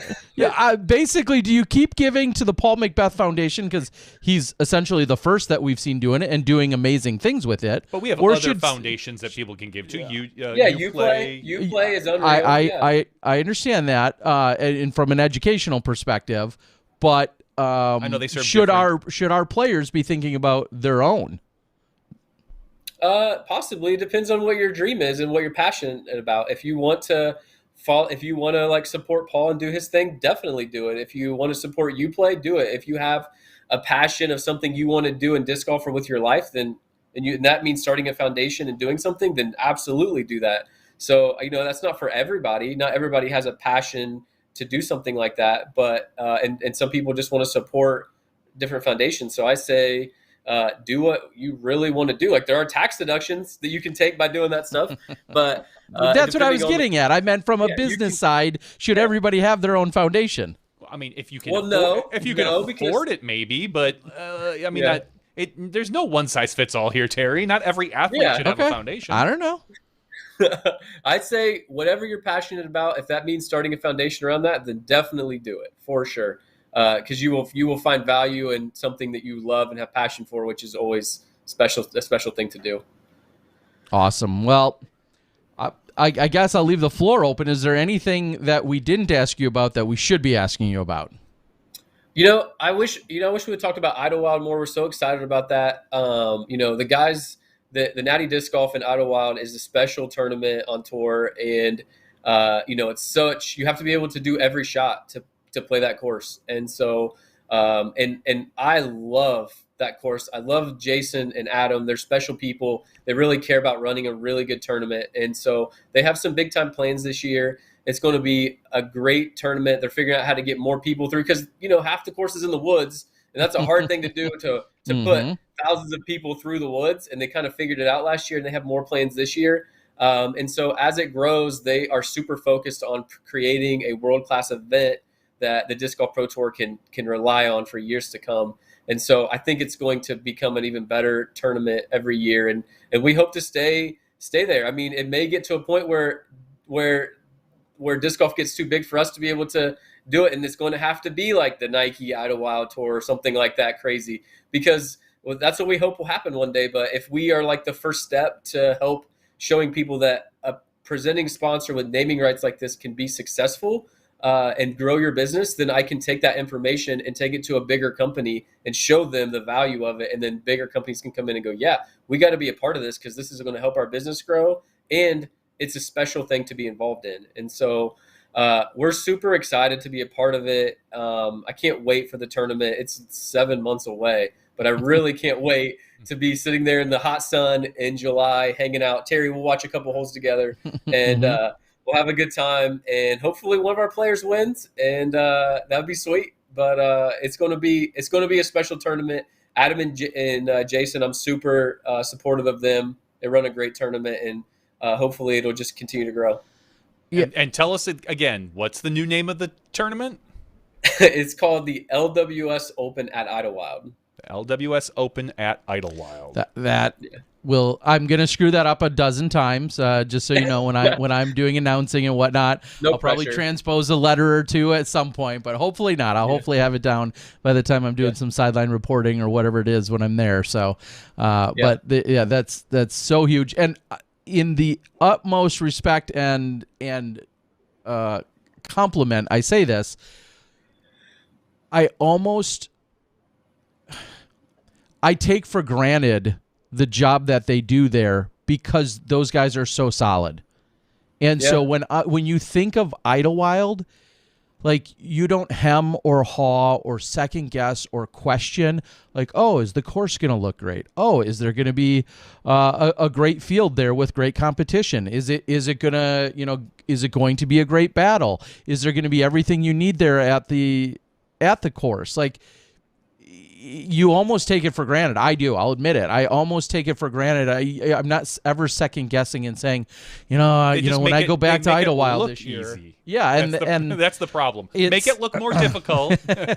Yeah, no, then we'll know it's a tough task. But no, and that's why I say this is all a compliment. That it's almost easy to forget, any kind of struggles or trials or tribulations or anything, because those guys handle everything so smoothly. And we've had some pretty nasty weather there, and I know that when them and the team are getting things done out there, that's the best possible outcome, and the best thing that can be done is whatever they're doing. Like, you just have full trust and support, and I speak from that as being there every year for the last 4 or 5 years.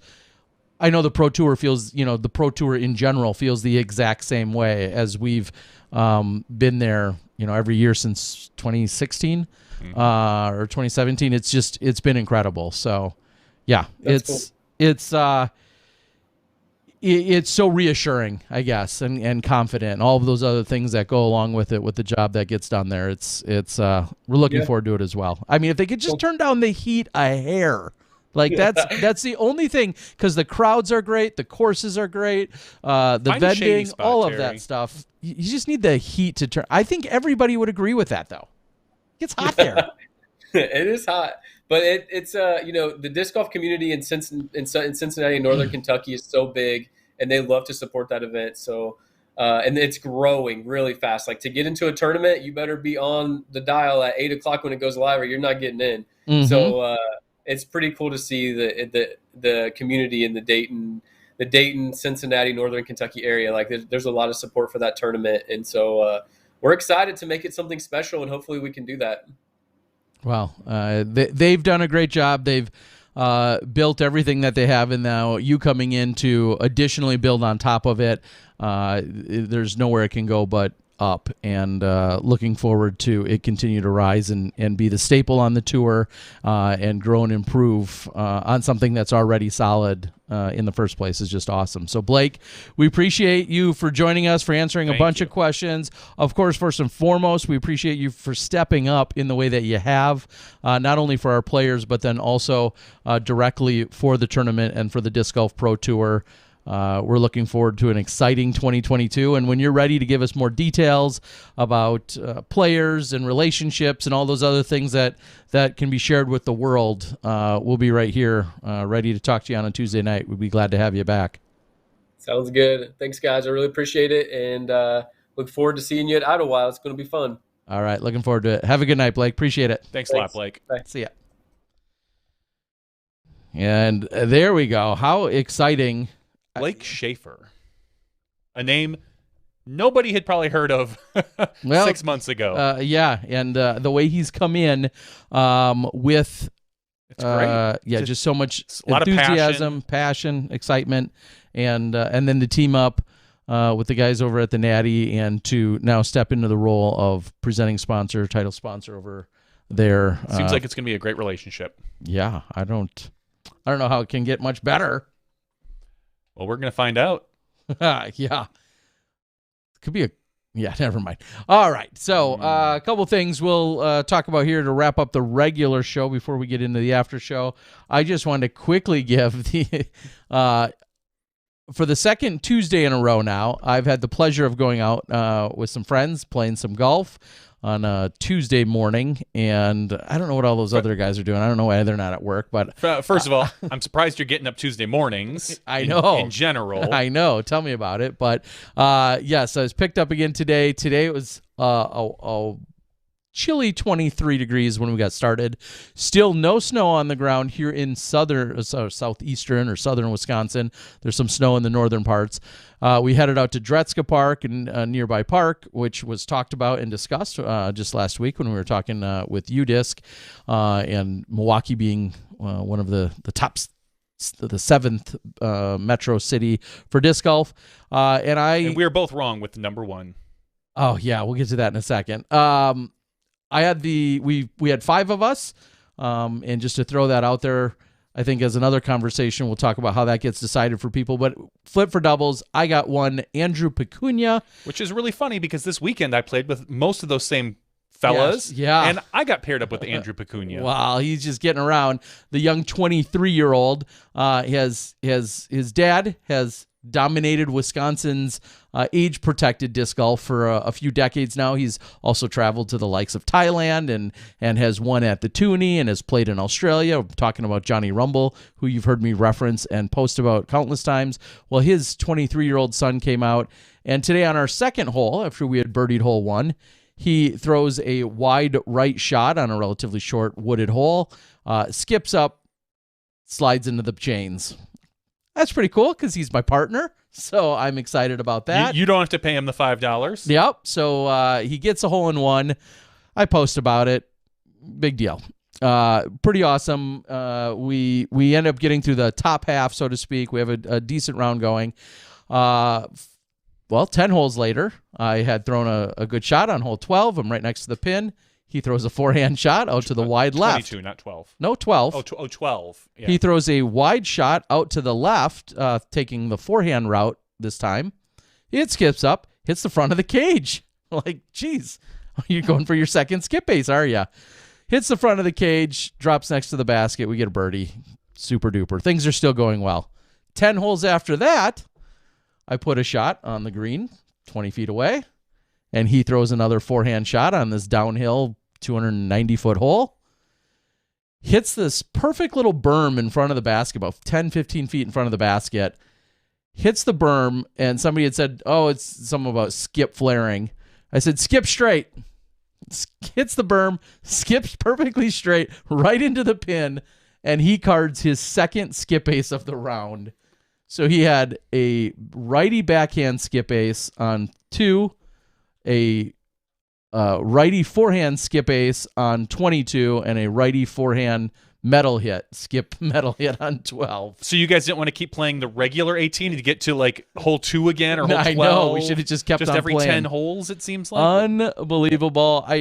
We all know getting an ace in a round, whether it's yourself or someone else, that's always exciting. It's very cool.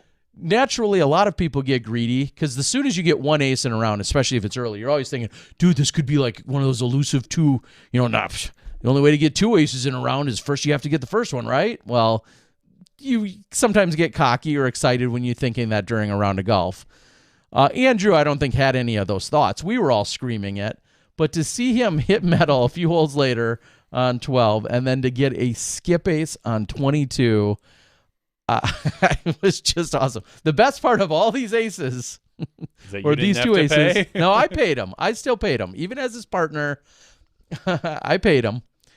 The best part, though, on those 2 holes is our closest competitors, Steve Held and Tom Jenkins. They missed their birdie putts both of the holes that we aced. So we gained 2 strokes. We ended up beating them by 4. And they lost 4 strokes on the 2 ace holes combined. So anyway, just a round I'll never forget. I was simply his partner, but to see two skip aces by the same guy on a 27-hole course, and we're not talking like 110 footers. I mean, no, we're talking. Hole 2 is like 180, 210, maybe 210. Very, very wooded. Yeah. Well, if you take it straight up the gut, it's wooded. There's a like you said. If you go to the right, it's wide open, skip shot, with the exception of like the last 2 trees you need to hit. It's a touch shot still, because you do have to get a nice skip. It's not extremely long, but it's but hole 22. I mean, neither hole is a joke, but hole 22, it's a great one. Yeah, I mean, these aren't any Simon Lizotte aces. Let's put it that way. Him and his videos. So, nonetheless, Andrew Pecunia, Little Rumble. It was awesome. It was a lot of fun. Being out there, and as I said, I think in an Instagram post, like, I'm glad some of these friends just all but forced me to still come out and play golf every once in a while, because then you get to experience a round like that, and I was more than happy. I paid him $11, as did the other 3 gentlemen, 2 $5 aces, and then $1 on the medal hit. So pretty cool. Congratulations. I had checked in with Johnny Rumble. I called him 15, 20 minutes later, and I said, did you hear? He goes, yeah. My son called me, told me all about it, as he should have. Yes, first call you should make. But Johnny Rumble was at work, and he's like, I'm so mad that I wasn't there for any of this today, because he was actually, doing that 9 to 5 thing. So yeah, real life job. Jeez. Why would you do that? So anyway, it was a lot of fun out there. Congratulations to Little Rumble. He's a good kid too. Honestly, Good. He was at the NADGT this year. Down in played pretty well. Made the cut. He's going to continue to now he's taking disc golf a little bit more seriously. He always was offered it and got to play it as a kid, but didn't like really get into it. And in the last few years, he's really picked it up. Yeah, he went into college and got really into Ultimate. Actually, played on the I don't know if it was on the Marquette team or on like a club team kind of thing, but played there. Now he's picking up disc golf, and he's got a cannon. Yeah, he can throw. 4 to 450 back or forehand, and 450 to 500 backhand, forehand shorter. 400 to 450 forehand, 450 to 500 backhand is what I've heard. So yeah, and he's just still getting at it. So definitely. It was a lot of fun, and congrats to him. And super glad that he'd do it while I was his teammate today. I know, because when I was his teammate, he didn't throw any aces. No, well, God. I bring out the best, or I set him up. I just set him up into position for him to then get the aces. Maybe that's it. Okay. Here's what I want to do. Also, in believe it or not, I've got a little bit of an update. Last week, I intentionally went light and or danced around a little bit of some of the drama that was unfolding over in Utah. There was we'll say a questionable situation where it was in question if a TD was fulfilling all the obligations, and obligations is the best word, for running a charity-based event. And I have now since then received a little bit of an update, and I wanted to touch on it, and honestly, I'm glad that I danced on it, because I gave a little chance for things to get reconciled. So I just wanted to say that there was the follow-up, and that the gentleman that had done it, I don't even know if I listed his name, but he has paid the donation, and it has been rectified. So all right. I wanted to throw that out there. It's unfortunate that anything had to be publicly scrutinized and or maybe even brought to light, but then again, bringing it to light is maybe what then ultimately forced the hand and or pressured it to get rectified to the degree in which it did. But some of you read about the drama. If you haven't, then don't sweat any of this, but I wanted to do our part, and a gentleman from that area reached out to me and said, hey, this has been addressed, and so I wanted to address it here and then pass that on.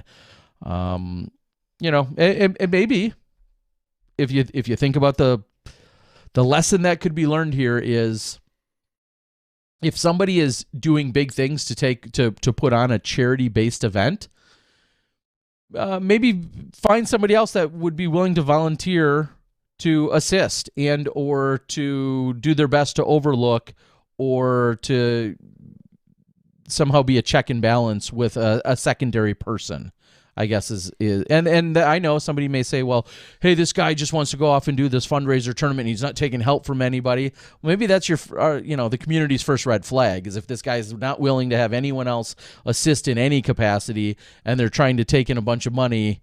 So just think about that overall, and hopefully we don't have too many of these issues. All right.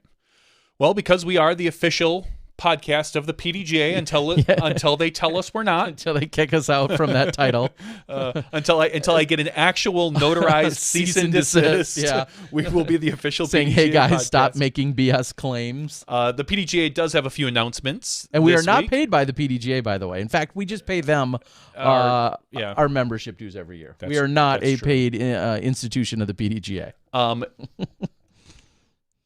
Last Thursday, it was announced that you can be a part of Team USA in Croatia for WIFDIF, for the World Flying Disc Federation. They're hosting their 4th edition of the World Team Disc Golf Championships, and you can apply to be on there. So, Terry, this is apparently a once-in-a-lifetime opportunity to represent the U.S. in international disc golf. So, if you are if you're anybody, please go ahead and apply, but I would assume they're looking for quality players.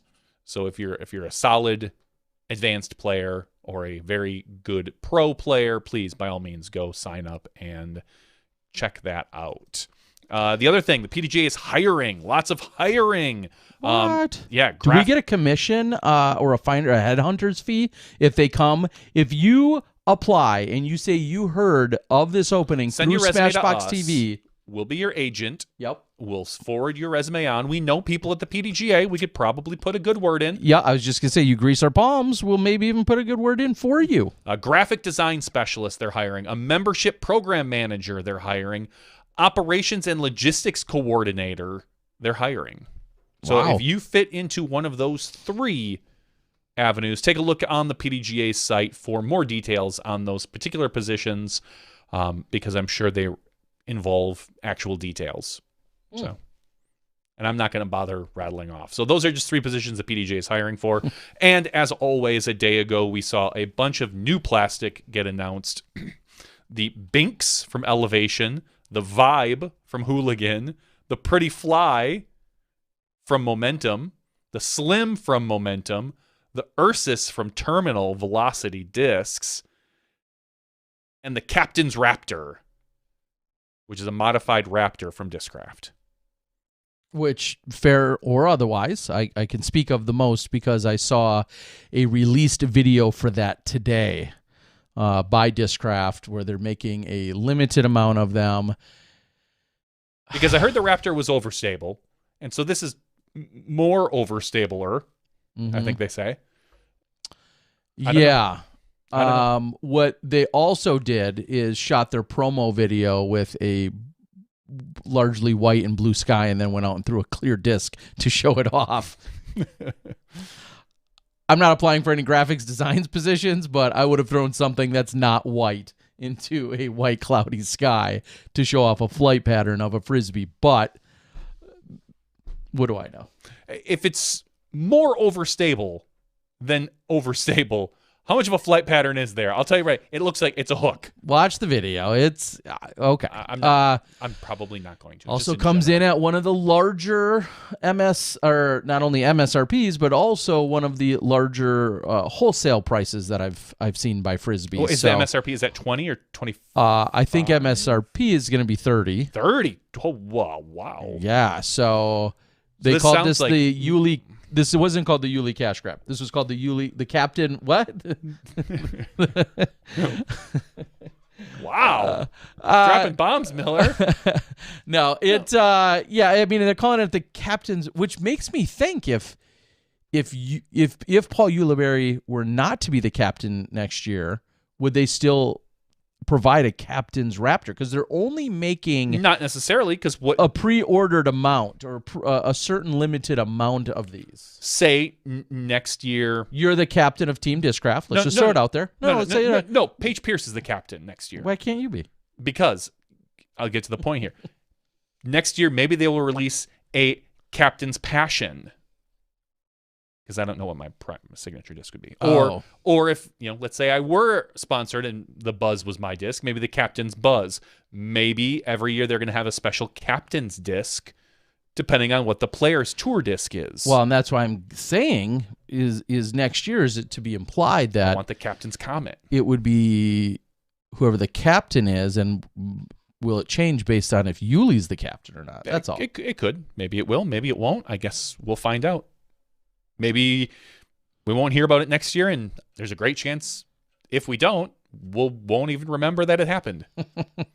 Well, either way, I'm going to order some. So no matter what I'm saying, I'm ordering them. So you know how I roll. Yep. So yes, I'll be getting my hands on them. So wait, now maybe you know because I don't, and I'm not going to watch the video because that would require me actually putting an effort in my off season. It's an overstable. Is it limited in the plastic? Is it limited in the mold? Is it limited? Because we've seen this from other things where it's like, hey, this is a limited run that we're going to do, and they're all clear. And you're like, oh, cool. But then in 6 months or 3 months, if this is a big hit, then they go, yeah, we're re-releasing the most limited run ever. But it's a different plastic or a different. So it is. Can you fill me in a little on the details? By the way I understood it, it is a slight variation of the mold. Mm-hmm. To make it, therefore, more stable. Already approved by the PDGA. Yep. So it is a slight variation of the mold to make it more stable. And they're just going to make a limited amount once in a year. And you can pre-order. Wholesalers, retailers, can pre-order them. So I'm just going to throw out a number. Maybe enough retailers send in and say, we collectively, as all the retailers are going to submit our order. I think of this as the James Conrad disc that they did with MVP for a different reason. So they're making as many as going to be ordered. Not necessarily. Okay, then it's not the James Conrad MVP. Correct. I said kind of like the Conrad situation where it sounds like they're going to take pre-orders, and let's just make up a magic number and say 50,000 of them are requested. Maybe they were planning on making 45,000 and they bump it to 50. Maybe they were planning on making 100 and they're going to bump it down to 50. I don't know exactly what their plan was, but I think it's going to more closely mirror what the request is.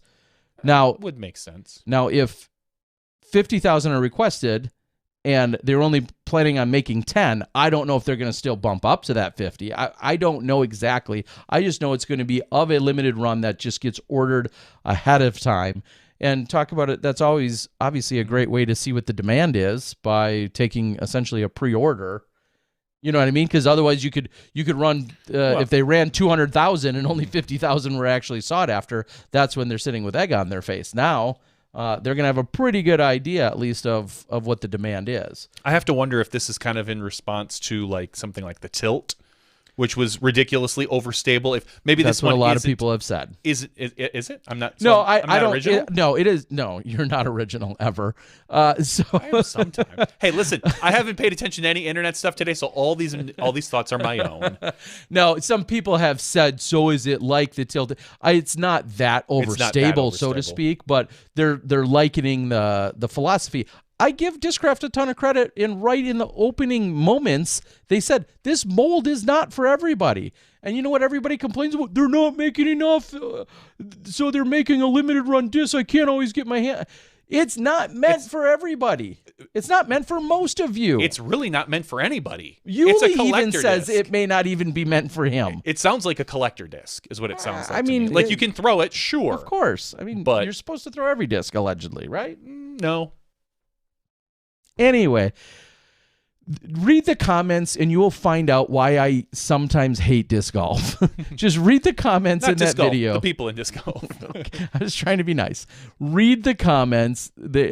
I read them hours ago. I'm sure they're only dumber on since Facebook then. Or no, Reddit the comments on the YouTube video itself. YouTube video. Okay. Read those comments and you will be like, huh, that's why Terry sometimes hates disc golf. Read those comments. It's everything you need to know. Or maybe it's not. It's a lot of special things. Either way, if the disc is for you, order it. Terry will have a few of them. I will order some. I don't know what the philosophy is if this constitutes as like a bonus for Yuli. I don't really need to. Obviously, I don't need to know or care about the actual specifics. But they're calling it a captain's Raptor. Yuli's disc is the Raptor. So I mean, I think it would be the highest wholesale price I've ever seen. I'm just assuming then this is some kind of bonus or bonus structure that gets hopefully fed right to Yuli in some capacity. And I could see, like I said, I could see something like this being kind of a nice bonus for the captain, the person who has to take on extra responsibilities for the team, in theory. Sure. So if next year Paige Pierce is the captain, maybe we get a captain's passion or a captain's fierce or something along those lines. I think that would be a very nice thing to do and a very cool thing to do. But I don't know. Or Yuli's the captain for the next 20 years. We don't know. He could be. And he could sure keep doing Captain's Raptors. Or maybe he has a different disc. Mm-hmm. I don't know. Anyway, it's out there. Yeah.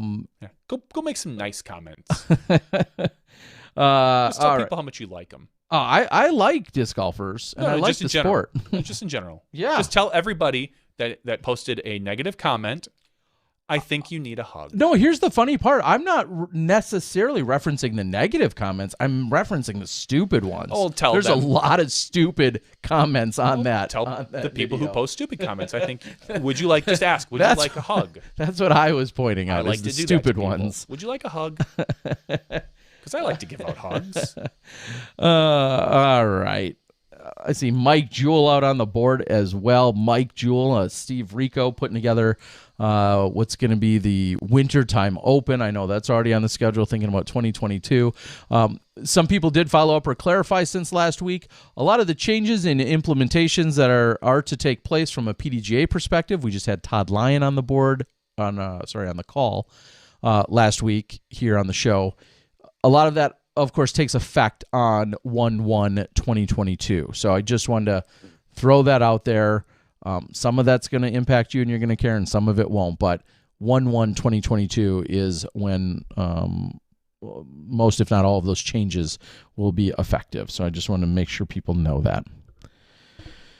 All right. Only other thing that I because I was looking for some other random notes today, I thought this is nothing more than stupid coincidence, is that I noticed today when I was looking at something, Paul Macbeth's winnings are at $599,000. May or may not be a big deal to you. $600,000 mark, $88,000 being this year, and I found that interesting because Missy Gannon set the world record, or set the new women's record, winning $67,000 this year, bringing her career total to $89,000. Missy, of course, has only been a pro since 2017 or so. And so this isn't meant as a comparison. It was just nothing more than a coincidence of noticing that Paul's winnings this year, in the year that he had, matched what Missy Gannon's lifetime is as of this moment. Growth for the sport. For sure. I mean, and really why I bring this to light is because I remember when we were talking about 30, 40, 50,000 being the new bar and the amount won, and that was crazy in a season when we were finally getting there. Yeah, and now seeing where we're at. That's why this was all brought to light. It's just incredible. So very cool to see that. And then, as you may expect, without getting too far sideways on this, and I know we talked about it last week, but there was a discussion had yet again, and then plenty of others have had it since then, just about Juliana, the stipulation for the Disc Golf Pro Tour Rookie of the Year. A few of our friends couldn't wrap their heads around it. Oh, really? And wow. I guess I'll leave it at that. And I understand. As I said, it does sound... It's a unique situation. A little bit odd. But nonetheless, congratulations to all of our winners. I think all of them have been announced for Player of the Year, all of that other stuff. So, well, and that's why I said earlier in our broadcast that I think DGA is going to win the up-and-comer Juliana Korver Manufacturer of the Year award. Yes. One of the oldest manufacturers in our sport is going to win the up-and-coming award with their new team. So we'll see. Yeah, maybe Ray, we could talk about it in the after show. I saw some of the comments you're talking about earlier in the weekend. Drew Gibson had just made a comment saying something along the lines. After show. Okay, yeah, we'll talk about that there. We can break that down. All right, guys. Yes, and Mike, last comment on that, and that's partly why I brought it up. Steve Rico is going to end a 33-year playing streak. You know what? To be a tournament director, you can't give anything but props to that. You change it to you've attended for 33 straight years. There you go. I mean, we've seen that before. Yeah. All right. We're going to call it for episode 382. We're going to have some action, including a giveaway. What? Tim Courts worked with him so that we could have a disc golf coin shirt. The DG coin. The DG coin. Something that I worked with one of our incredible smashies out there in Tim Courts. Thank you so much. Well, I'm going to have a shirt to give away to one of our Patreon supporters and subscribers. We'll be doing that in the after show. So, of course, we have to thank Blake for joining us, giving us the updates, along with Andrew, Team DGA's newest team member. Thank you guys for joining us. Stick around. We're going to have the after show where we'll give you a little more insights, maybe some of the drama taking place in disc golf for Johnny V and Terry Miller, the disc golf guy. We'll see you in the after show when you step inside the Smashbox. Thank you to our $2 and above patrons. Your name is listed below in the credits. If you are interested in being listed as a producer in the Smashbox TV credits and supporting this and other fine podcasts, please visit patreon.com/SmashboxTV.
Hello, everyone, and welcome to Smashbox TV's podcast 382's After Show. Here for the after show. What are you getting for Christmas? We're 4 days from Christmas. Did you get yourself something, or did you get your wife anything good? Nope. No, I was gonna say the closest thing to a Christmas gift. I bought a a rolling desk drawer cabinet thing to put hard drives and wires and cables and cords into. I bought it last week. I assembled it last week. Yeah, I have nothing. Nothing that I can really think of that would constitute as a Christmas gift even toward myself. Yeah. No, my wife and I we're not getting each other gifts. We don't usually get each other gifts. I think instead we're remodeling our mud room, laundry room kind of place, and that's what we're going to spend the money. I say that we would normally spend on each other, but we don't even normally spend money on each other. We just always find an excuse not to get each other gifts and instead claim it as like, oh, instead we're going to do this year or this that year. But even if we weren't, we wouldn't probably buy each other gifts. Instead, get them for the kids and such. But you're the gift that she needs. I'm the gift that keeps on giving. Every day. Constantly. You are just all the gift she needs. Lucky. I tell her all the time how lucky she is. She is definitely lucky. I wanted to quickly touch on one of the things that one reason I didn't play golf this weekend when you and a bunch of our other friends all got together on Sunday. I had the distinct pleasure of heading down to, I guess it's technically Plainfield, Illinois, And I went down there with my friends Juliana and Nick, who typically are working and overseeing all of my current sellable inventory of disc golf goods and wares. They've been doing that for this last year. Well, there was a swap meet, Fly Mart swap meet that was taking place down at Workforce Brewing in Plainfield, Illinois, and I think they said that ultimately there were 28 tables. Turned out to probably be about 18 vendors taking up 28 tables. I myself had got in at the last moment only because a few others had canceled, and so was able to get in and had picked up the last 2 remaining tables and had a really good time down there. It was a fun atmosphere. They had a food truck and some other things available. Outside, of course, it was at a brewery, so there were beverages available, none of which I partook in, but a really good setting and place to be, and big shout out to Leo and the crew, and yeah, it was great. It was, you and I are used to going to, these days, if we see a Fly Mart, it's often, largely the newest goods that are being offered. Yeah. And I myself showed up with largely current inventory of like your day-to-day stock inventory. That's what most of the stuff was that we had packed along. Meanwhile, I spent a lot of time sifting through others' legitimate high-value discs and collectibles. And it was great to see. And it's crazy to think out of these other 18 or 20 vendors, the tens of thousands of dollars that are also in that room. Oh. And I think about how I hoard and collect. Did you buy anything? I did. What did you get? Anything interesting? Nothing that you won't see available somewhere else for sale. I wanted to buy a few items that I thought would be great to pair with other items and then offer them up. One that comes to mind, a Glow MD3 with an Eagle McMahon signature. A very tough to find disc that was in very limited offerings many years ago. I think I own one or only own one.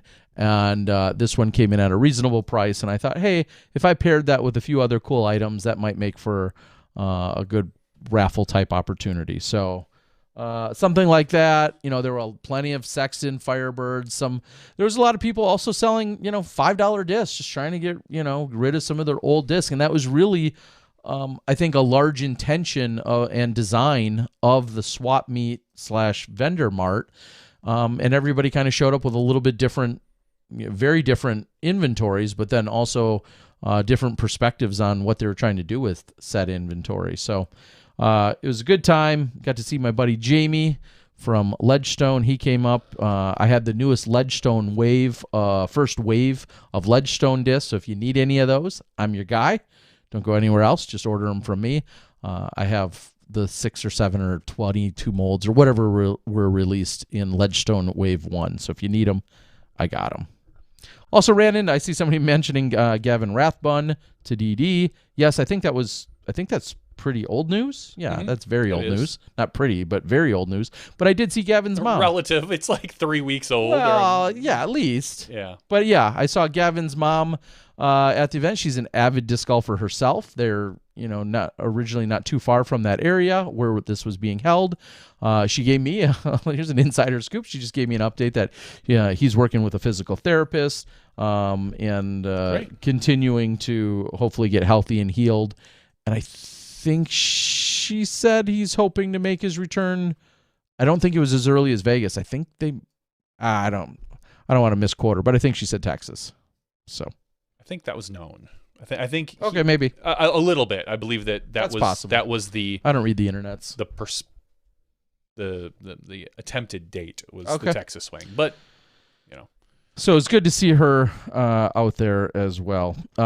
We did see a little drama out on the social medias between some players. Drew Gibson made a post talking about player sponsorships and he didn't call anybody particular out, but more or less saying, all you guys that are signing long-term agreements and bouncing out after a year or two is making it more difficult for those of us who are trying to sign long-term agreements.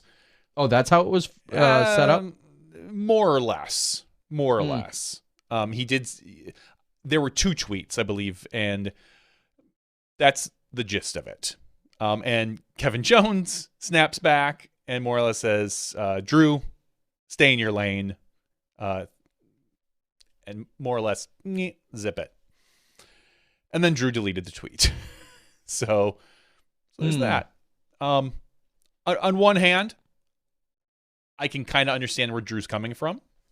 I could understand how manufacturers might be reluctant to sign players to long-term agreements if players are bailing out of these long-term agreements. But on the other hand, I also see the fact that if the players can bail out of these agreements, then the agreements aren't extremely solid in the first place.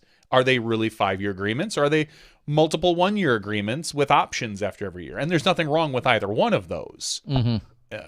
We saw in the past players, I think it was Paige that had an issue getting out of, I think she wanted out of her Prodigy contract a year early. And there was some dealings and issues behind the scenes with that going back and forth. I don't know all of the details, and if I did even, I wouldn't say it.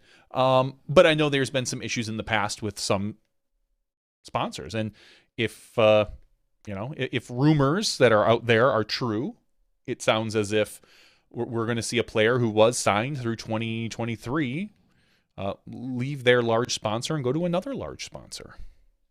Yeah, I think one of the biggest components to all of this, as you're alluding to, is it's easy to assume that a player is looking to maybe find a field or find a bigger, better offer elsewhere. I think one thing that we easily overlook or maybe don't even think about nearly as often is the current manufacturer and or sponsor that they're with may not be fulfilling their end of a sponsorship agreement. Correct. We don't know for sure. And that's why I just say in general, obviously it's a two-way street. It's easy to assume or think that a player is breaching the contract maybe by wanting out or by leaving, when I've heard of multiple times where a manufacturer has in fact breached the contract by things that have been signed upon, not delivered on something, or not followed through on something that's been promised or delivered, or however many ways I could say that same thing, and in essence then has broken the contract or breached the contract, and then the player is just simply saying, well, you've already breached the contract, and now I officially want out for that reason or others, or a combination of reasons. Yeah. It's just it's easy just to assume that it's something always on the player, and I think I've realized that it's not. Clearly, it takes 2 to tango, and both the player and the manufacturer have to uphold their ends of the said contract. You're right, 100%. We don't know necessarily if there's a fault, and if there is, which side is it on? Did the player not fulfill their duties? Did the manufacturer not fill their duties? Is it easier than getting lawyers involved if the two just split? There's 3 sides to every story. Yeah. Well, it will be. I think that's one thing that we're seeing happen more often than ever before, clearly, because we're talking about bigger money. We're talking about more serious contracts that are either rock solid or they're not. Obviously, I think that's a starting point, is how rock solid was this contract. And then the follow-up to that is the possible lawyer situation. And I just think that's becoming more and more of a reality, as you're saying, for sure. And we all know sometimes paying a lawyer is just a lose-lose on all fronts. Yeah, is what it feels like when you're just wasting a bunch of money, and you could have went about it a different way. But obviously, sometimes that's exactly what's required at the same time. So who knows? I don't think that this story or situation is going away anytime soon. Oh, but we'll see. Okay. Big news still coming. All right. I'm looking forward to it. Do we have any other new player sponsorship signings, changes? I mean, Andrew Marwede was a pretty big deal this week that really no one saw coming. I guessed. Is there anything else that's I did guess DGA. Oh, you did? Wow. I did. So there was like three people that did, and you were one of the three. It was literally, I said, I think it's out on Reddit where I posted, I think he's going to DGA. Or maybe it was the Discord, the Ultra World Discord where I was bouncing around. I said, I think it's going to be DGA. And I have no insider information on that. I was going to say, were you in the DGA I was not like in the email system? Is that did somebody accidentally? Let me tell you about Scott Kesey. No, I honestly, I felt like it was either going to be Discraft or DGA. And I took a 50-50 swing on it that it was going to be DGA because I know that after speaking with Tyler, that they were, and this was weeks and months ago, that they were looking for a player. They have been looking for a player. I think there is I really dislike, other than I want to say I really dislike the internet. I really dislike the mentality that some fans have that like certain manufacturers are cheap. Because I've heard it before in the past. I've heard, so this manufacturer, I can't believe how cheap they are. They're not keeping their players. Whether it's Innova, DD, DGA, Legacy. I've heard. Why wouldn't they just pay them whatever they want, kind of thing? No, that they can't keep their players. So clearly they're not. That they're cheap. That they're not doing this and that. I think it's garbage because I know that most of the manufacturers have made relatively good size offers to players. And just because like it was kind of a DD thing for a while. A lot of people were saying, I can't believe how cheap DD is. That, they couldn't keep Paige, or they couldn't keep, or Lat64 couldn't keep Ricky, or, just things like that. And it's hard to compete against. It's true. If you're not Discraft or Innova, it probably is hard to compete with those guys if they really want to put their weight behind a player. I mean, we saw them do that with Calvin, with Innova do that with Calvin. And, there were a lot of rumors that Calvin was looking at other places. And Innova kind of, they threw their weight around a little bit with him probably. It is hard to compete. But I don't believe that almost any of these manufacturers are cheap. They might not get every player they want. And they might be looking for the right player. But, yeah, so it just bothers me when I read comments online a little bit about that, about how everybody has a perspective, a view of other manufacturers. Well, and it's very silly. So it's fair to also then assume that maybe some of these players are moving, even if the money is matched or is counter offered by an existing sponsor, they may want to move on from that sponsor for a multitude of other reasons. Correct. It might not just be money. Yeah. It's usually money, but it's not always money. There could be other underlying things. Maybe you don't feel like you're getting supported like you were promised. Maybe, you don't like the management at a particular company. Who knows? Let's get specific and talk about Andrew Marwede just for a moment and sure. Put this one in perspective and say, if you look at someone like Andrew, who's clearly an established player who's been with Team Innova for 4 years, this year he has his most notable year because of the way he performed on the largest stage. He's obviously always been solid, and that's why Innova's had him.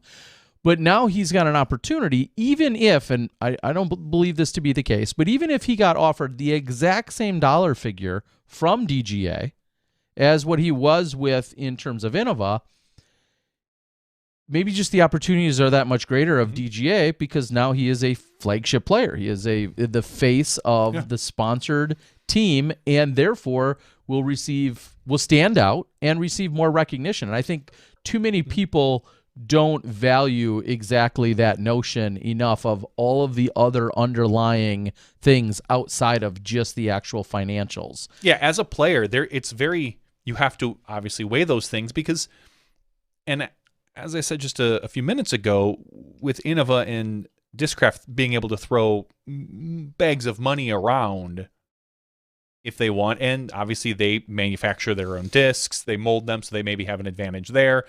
We saw that one of the things Paige really wanted was be able to make her own discs, and Paul is doing that. And Discraft is very, very accommodating to that.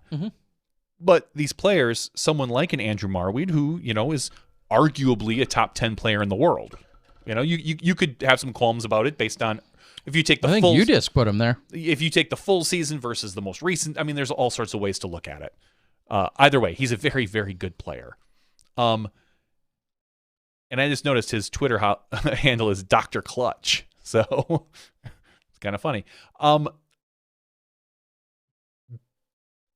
If you go to these big manufacturers, you have to understand that there's a very, very good chance you are not going to be the number 1 guy, the number 2 guy, the number 3 guy, or maybe even the number 4 guy, depending on which manufacturer you go to. So being able to be that number 1 guy, and planting your flag early. So we saw DGA. DGA has had pretty good players in the past. Usually, I kind of think of them as, and I know this sounds, maybe it's a stigma they want to get rid of.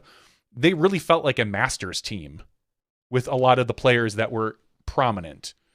We saw Shasta, Baldwin. Those were the 2 guys that I knew as DGA guys for a long time. Now, recently they had picked up Matt Bell, but Matt Bell has now since left. Cole Redlin signed with like a 3-year agreement with Infinite.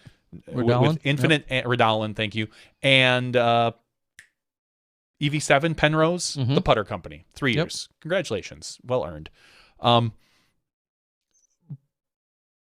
But so being able to plant your flag early as the marquee pro, and if he can continue to play like he is and push that brand, you can kind of be. I don't want to apples to oranges, the Paul McBeth of DGA. Paul kind of brought Discraft back from having one foot in the grave for disc golf. That's how they were looked upon. Discraft, that's how, a lot of people thought they were a dead brand. They had Nate Doss, who was barely touring. They had, Michael Joe, who was more or less a really, really great regional player. And I say that because I think at the time Michael Joe could have gone anywhere, but he preferred to play in wooded areas, and he didn't really travel out west very often. Andrew Marwede can be the guy who brings back an entire company.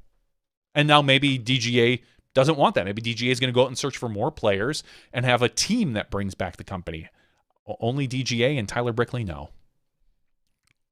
We're going to find out in 2022. I bet we are. Also, as we're catching up on a few of the other random news bits throughout the internets, when we were talking to Steve Hill, we talked obviously about the top 10 disc golf cities. Lewiston, Auburn, Maine are listed. Lewiston/Auburn, Maine are listed as number 1. Spoiler if you were still waiting for that somehow. But they are listed as number 1. And as I was going to scroll down, I wanted to quickly, so I don't remember where we were we on 2 or 3 or 4 or whatever it was last week. I guess I could look at the date. We were at 3. Okay, so 3, number 3 ended up being. No, I'm sorry. We were on 4. 3 was about to be announced. Okay, so 4 was Charlotte. 3 was the Minneapolis St. Paul. You had guessed to be number 1. Number 2, neither of us would have guessed in a million years, being the Chicagoland area. Literally, I said, I bet you it's a suburb of Chicago. Oh, yeah. Okay. I quite literally said that on the show. I don't even remember, honestly. I said, I don't know which suburb it's going to be if they're going to pick one, but it's going to be probably going to be a suburb of Chicago or something. Yeah. Because you guessed Minneapolis, Twin Cities area, and I said, it'll probably be a Chicago suburb. I didn't think they would actually pick the suburbs, the Chicago land. I figured they would have just picked like a Joliet or Evanston. I think I even said like Evanston or Evansville or something dumb like that as an example. So I quite literally guessed. Yeah, and I would clearly need to go back and reread everything about these articles because how to say this? Putting Maine in there is weird. No, Maine I'm all about. That particular city? When I don't know of anyone that thinks of, first of all, I think Chicago as a city, and I could be wrong, maybe it's in the article, I think Chicago as a city itself has 0 courses. Mm-hmm. But when I think of the Chicagoland area, I think of a ton of 9-hole courses and a random smattering of the suburb courses that are all around. Yep. I think the lake also favors them. I think we talked about that with Milwaukee. Yeah. I think the lake, they're along the same lake, Lake Michigan. So I think the lake and somehow whatever their geography and their math works out to be, that has to come into account here. No, I don't want to say no one, but if someone said, hey, where are you thinking about going playing disc golf? You're going to take a vacation. I can't think of anyone that would say, yeah, let's go to the Chicago area. Let's go to Chicago. I disagree with that. Okay. I mean, I think I don't know what planet people are on that there's clearly a few great courses. There's no doubt about that. The thing is, there is a ton of golf there. It's just a lot of little courses. Because what you and I think of, what most people are going to think of as a vacation is to hit one of the courses. You're going to go to Idlewild. You're going to go to Maple Hill. You're going to go to Smuggler's Notch. You're going to go, like, that's where, someplace where there is a phenomenal course. And I know I said it before, one of the only places that I can't think of a standout course that is very popular, but still yet has a very popular area, is Dallas. I know they've got great courses, but for the life of me, I can't think of a single name of one. They have they've got a lot of courses, a lot of holes, but they don't have that amazing standout course that people drive to. Because people say the Charlotte area, but I mean the Disc Golf Pro Tour headquarters is there. You see, Hornets Nest is the course. And they've got a lot of great courses there, but Hornets Nest is the course that everybody knows. Chicagoland, you're right. They don't have that marquee course. But if you want your bang for your buck in your area, man, you can't go wrong with Chicagoland. And you go up to Minneapolis, Twin Cities, you've got BRP, you got Blue Ribbon Pines, and that's, there was Vision Quest for a while, or you got the Preserve, which is Twin Cities. It's a little further out there, but I could see going to the Twin Cities for a disc golf vacation, just like Chicagoland. Yeah, I don't disagree with that. Again, you and I are a little biased. We're very close to Chicago. It's going to be hard to look past that. But again, that's a lot of bang for your buck, and it's an easy in and out probably to get in and out of Chicagoland, depending on where you're going.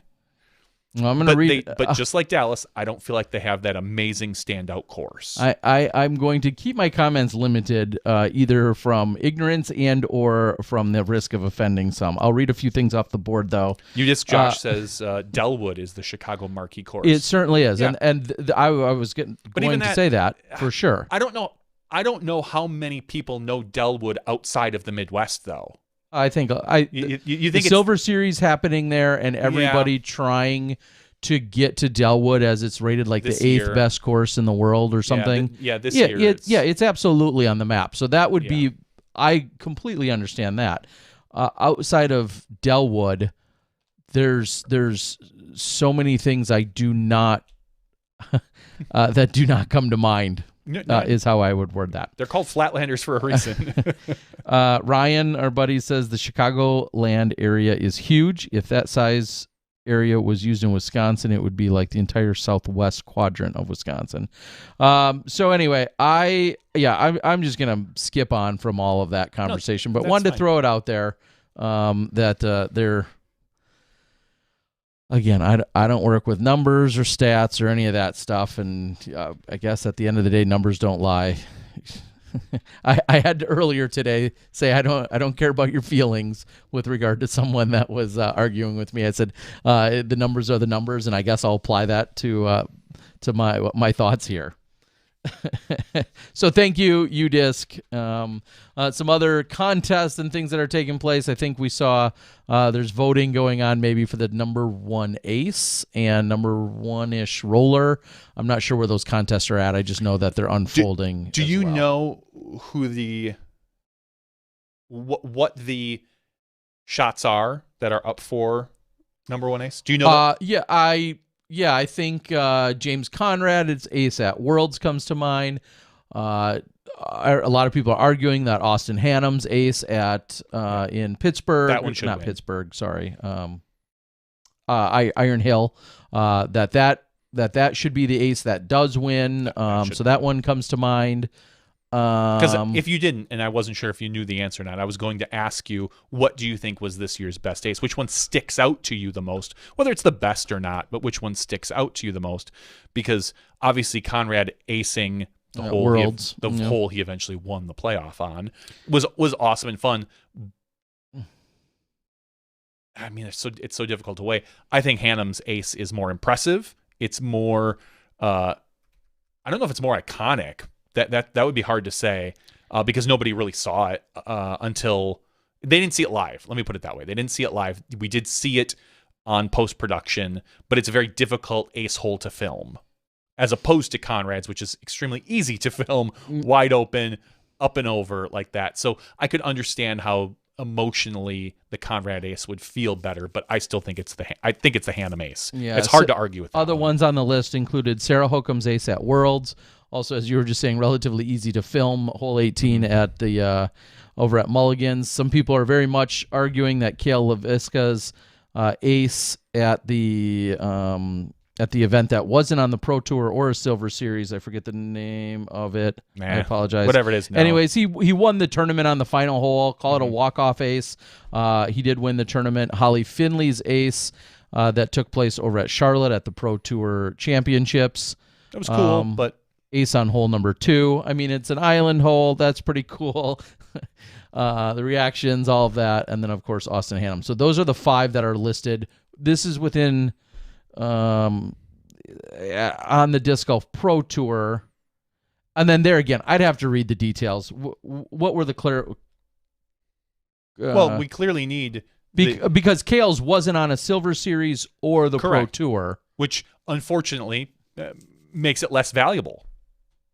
Well, it's part of the criteria that it had to be at one of the, a Silver Series or Pro Tour event. Well, I don't know. Because, and technically, Worlds isn't either. Is that through the Pro Tour? Is that through Ultra World? Is that through any number of people? Are we going to do the Smashy Awards where we take the number 1 from each one and run them up against it? Honestly, to me, it feels like the whole the Disc Golf Pro Tour Player of the Year versus the PDGA Player of the Year versus the Ultra World Player of the Year versus the UDisc Player of the Year versus DG Rankings Player of the Year. Yeah. Which one's the official one? There is none, other than the PDGA one, clearly. So that's kind of how I feel about that. And as I was saying about Cale's, it's because it wasn't on a Silver Series or DGPT, regardless of what the criteria are. It feels less valuable, and I know it was a cooler situation. He won it on the final hole to win the tournament. To win the tournament ultimately. I know he had the other guy had his throw yet and could have tied it up if he had birdied or something like that. But still, unfortunately, the situation does matter. It's hard to take the two apart. And the situation was, it was a small tournament. It was a decent hole. But wasn't necessarily a catch cam that you could see it real well on, and do you get correct. docked? Yes, docked, so to speak, for one camera coverage. Yeah, yes. not for one camera, but just for the fact of, we'll say the perspective, the quote the perspective or the clarity of the shot itself. You do. Yeah. Anyway, so yes, those are all some of the debates you guys can continue to have. I'm kind of over them. But it's all about whose criteria are you talking about, I guess, is the ultimate question. Sam Martin asked, but who's Smashbox TV's Player of the Year? And was the disc they used able to be held on any line? Did it feel good in their hand? It felt great. It just comes out of the hand good, but I get a good grip on it. It's always clean. No wobble. It goes right where I want it to. Yep. It just fits in the hand really well. Ooh, there should be a camera shot of the year award then too. That's easy. That would be Conrad's catch. Sam got that, the camera shot of the year. I don't know if there was I can't think of a more iconic shot than the shot, and having it be Sam Catch Cam Sam, having it be that shot. Yeah, I mean, that is his Twitter feed, or his Twitter handle, his IG handle, Catch Cam Sam. I think that is, Sam did a phenomenal job there. He's in the perfect spot. It was the best angle, I believe, that he just, in general, everything framed. I know this is wildly biased because I have not taken the time to watch the other 28 I haven't rollers. watched any of them. Holy cow. There's I haven't watched this. And here's, by the way, my philosophy, personal one. It's my off season. I'm not watching any disc golf footage. Yeah, nobody expects you to run a podcast and have any idea of what's going on in disc golf. No, there's one thing being knowing what's going on in disc golf. I pay attention to players. I watch their Instagrams. We chat, things and that. I'm not watching any more disc golf footage in my off season. I would be curious as Unless to it's something phenomenal. Who, and this comes from a totally selfish and biased perspective because I was there to, in fact, film Anthony Barella eagling hole 15 at That's pretty amazing. Vista. Insane roller, insane putt, all of that. So without me going through the other 28 people or so, I would like to know, somebody give me what ones I should be looking for that you think rival that. There are literally, here we go. They're listed. Yeah, there's literally 30 rollers listed. Okay, maybe 25 rollers. You gotta. All right. I'm curious to know. Ultra World, you gotta narrow that down. Well, I mean, it's only the opening round, I guess. So they're starting to vote on them. I would love to know what other ones are in contention without going out and actually watching them. I'm sure there's an Eagle roller out there because he threw a couple 10 of them. It looks like he's ones, and Nico throws some great rollers. Matty O's roller at is it the Preserve that he ended up turning the corner? Oh, sure. And it went through the woods and kind of came out. Oh, yeah, that was a recovery shot on... It was a recovery shot. Hole 6 or something, 5 or 6. That was pretty phenomenal. I don't know if it was... I mean, it wasn't as skillful as Anthony Barella's, but again, you have to play into the account of where it was, when it was, and...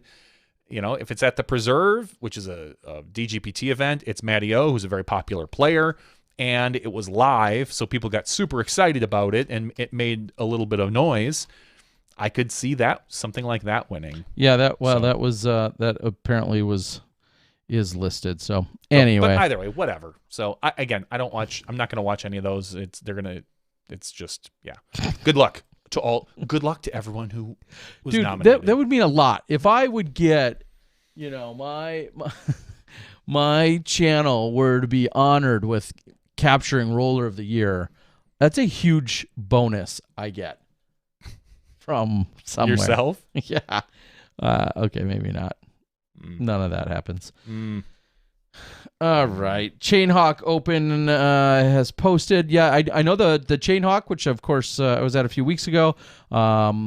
They have posted, I think, their round 1 footage of their feature card, and now they should have lead card for rounds 2 and 3. I guess you're saying that they haven't been posted, but I'm sure they will be soon, is just my guess. Disc Blaster wants me to go watch Small Bore Outlaw. Yeah, they have all the best stuff that they just steal from everybody. It's great. Heck, in the tourney, Eagle had multiple Eagles in the same round. Rollers galore, of course, as you would expect him to be. Nominated multiple times because I guess he's kind of good at those things. All right, Johnny, do you have anything else of value here to add to the after show tonight? We got a giveaway we got to do. Oh, yeah, I should probably get that ready. Why don't you do that? I'll give a quick update. I know David John was out on the board. David John, I believe, spending some time in Thailand. I know Luke and some of our other friends over in Thailand are out there listening.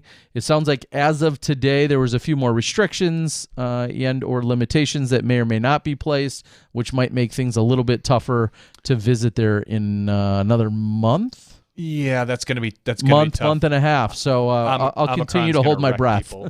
Omicron's going to kind of wreck people. That they say that those surges last about 2 to 3 months. Yeah. And then go away. But yeah, so it's going to be difficult. We shall see, but unfortunately, things are are not looking very good there.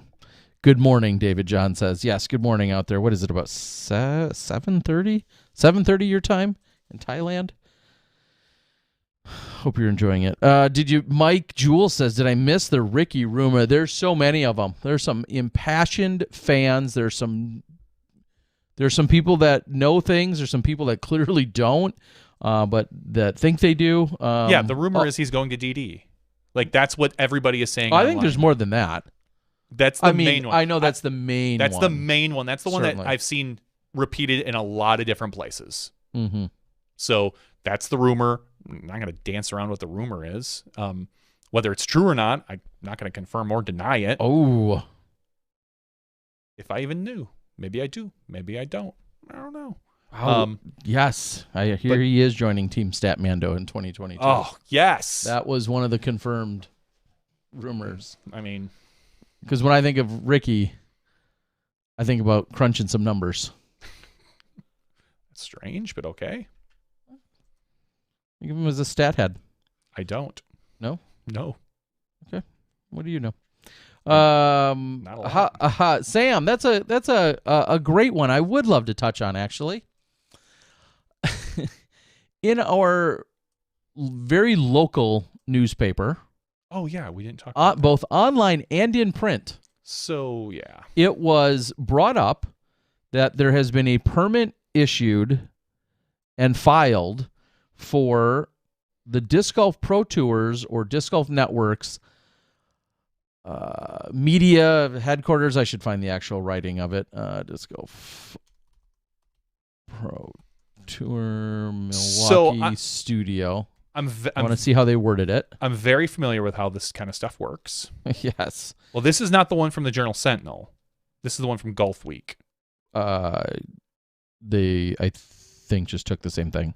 Correct. So what happens, and I'm very familiar because we've seen it with our company, with where I work, that when you file a permit, there are actual people who get alerted and reporters, especially in the business sections, that will get alerts whenever a permit is pulled. And usually, if it's even anything mildly interesting or different, they will contact the company. So what it sounds like is that we have been in this studio space for a year and a half now, a little over a year. Something like that. And we've been in a temporary area of the studio while they build out the permanent area. The permanent area was supposed to be done last year, all sorts of delays, COVID, other things, supply chain, blah, blah, blah. We've all heard it. And so now we're looking at hopefully moving down there in January. So official permits had to be pulled for probably things like electric, plumbing, and such. And so a Journal Sentinel employee was alerted, and they reached out to Seth. And so Seth talked to them, Seth Fenley of the DGPT. And Seth is like, yeah, cool. Yeah, thanks for calling. Talk. Well, if you want it, we can get a tour of the studio. Let me know. Blah, blah, blah. And Seth said, and then immediately the next day, the article was published. So they were just looking for some information because it sounds kind of cool, this new studio and this the building that it is in. It's like kind of an old historic building, and it's being remodeled multiple times in multiple different ways. And then, as any kind of unique story, it went from the Journal Sentinel local. I think it was at Golf Week. Yeah, something like that. Golf. Yeah. Yeah, Golf Week picked it up as well. golfweek.usatoday.com. So USA Today basically copied the same article and moved it on to another one. So no, we're not in a new studio. We're not moving to a new studio. There's nothing major there's or any new developments you guys don't know about. We would spill the beans. There's no changes to the studio other than hopefully moving 2 floors down to the permanent studio in January from the temporary studio while they were building it out. It was cool. It was interesting to see that type of story for us, but yeah, it was also funny that countless people reached out to me and said, "Oh, this is so cool. This is amazing. Are you part of this? Is this what you're working on?" And it's like, again, I appreciate the excitement and enthusiasm, but as Johnny just kind of said, to summarize, we're like, yeah, that's where we're working. That's what we've been doing. So it's really nothing new on our behalf. However, the fact that it's brought to light and looks very big on a very national scale is awesome, and we love the exposure and the continued excitement about it. But for us in the trenches, so to speak, or us actually working there and doing what we've been doing, it's business as normal. It's just all about the fact that this permit was filed. So exactly as you said, I anticipated a permit was filed. Somebody rang a bell. They picked up a phone, dialed it, rotary dialed. Some guy put on his fedora hat or whatever and came running down. Said, "Oh, I got news! Jimmy in the news studio." Yeah, and then and you hear all the typing going on, and then next thing you know, there's an entire story written up. Yes, exactly. So that's what it kind of felt like. And then I did think about in a much less harsh way. And I know it's just as simple as literally an alert of sorts, but I do think of it as almost like an ambulance chasing kind of reporting of like, what? A permit was filed for something? And like you said, if it's even remotely interesting, well, let's go find out what's happening. Because we've seen that at the company I work for when we move offices from one building to another. And even if it's in the same city, they will ask us, they will call usually our HR department or the CFO or CEO and just be like, hey, what's going on? Are you expanding? And it's like, no, our lease ran out, and actually we're contracting. We're down. We didn't need that much space.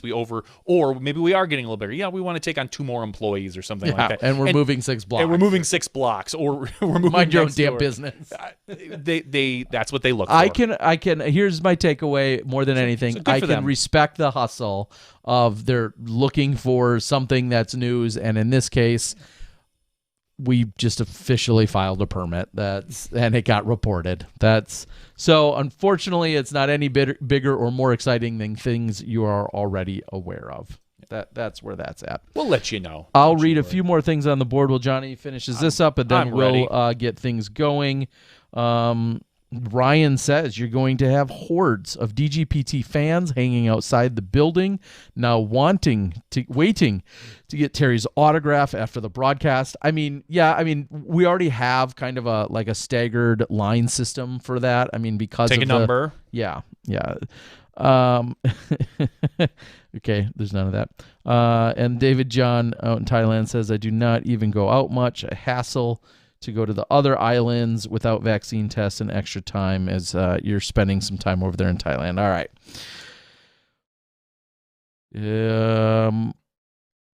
Last other comment reading from Sam here. He had said, if Ricky leaves, I see him going to retail store.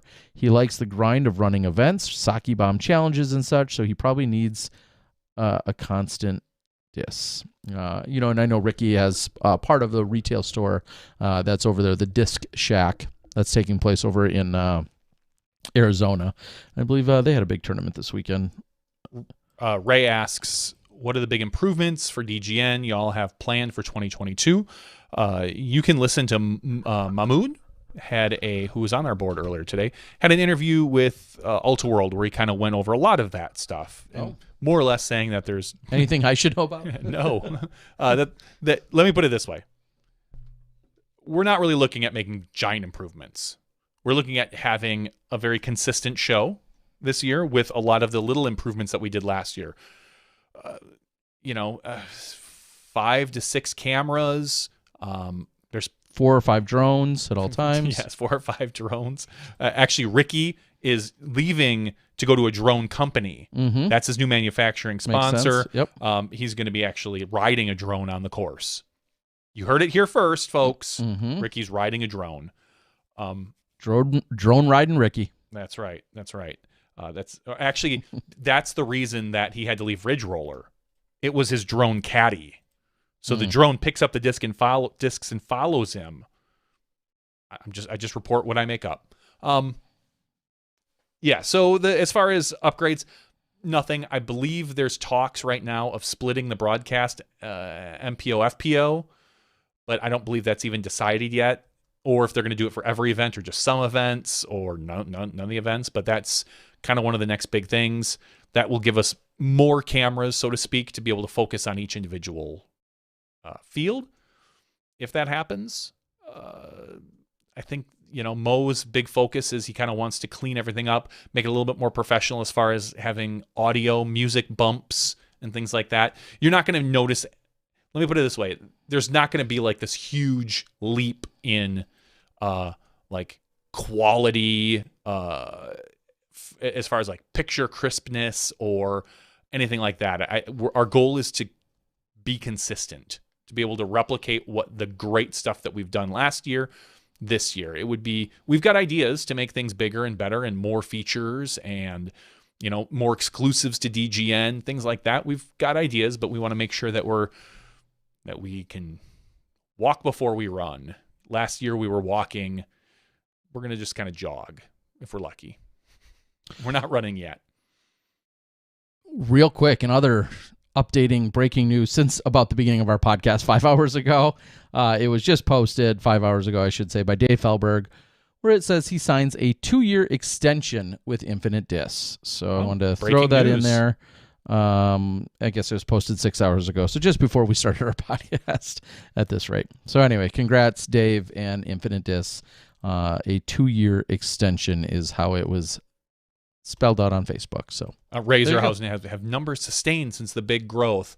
They've plateaued, I would say. I mean, we went up. I think we're a few thousand subscribers under our peak from last year, but it's the off season and some people let their subscriptions lapse and then they'll, re-sign up come February.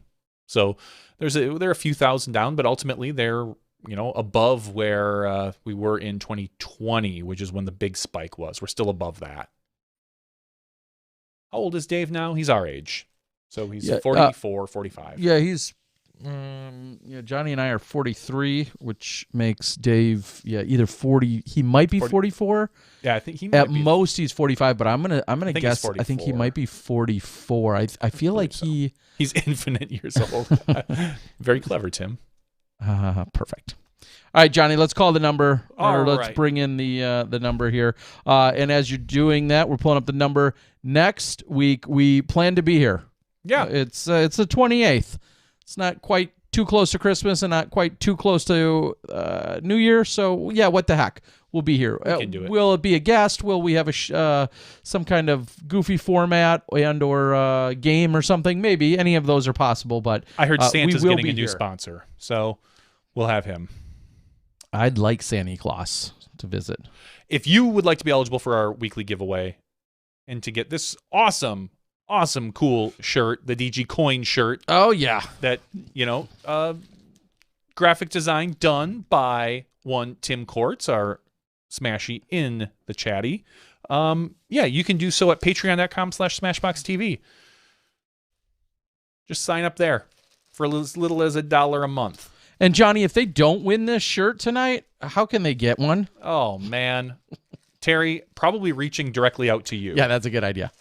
Reaching out to Terry on whatever social media you want. Yes. Or show up at his house. That's fine. He lives in Pewaukee. Yep. You can probably dig around and find his address somewhere. Wouldn't be tough. Nope, not at all. Just show up, knock on his door any time of the day or night. Yep, I'll be there. Preferably early in the morning. That's when he's up the most. Yeah, that's exactly like 7 a.m. He loves that.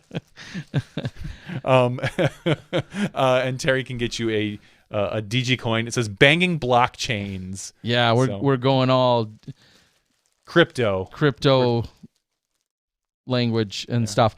These are 60/40 cotton poly blends. Many of you know, anytime I deal with getting any kind of t-shirt, I always go with the next level t-shirts. They are super soft. If this is not one of the softest shirts you own, well, then you're just going to have to send me some Bitcoin. They are super soft. They feel great.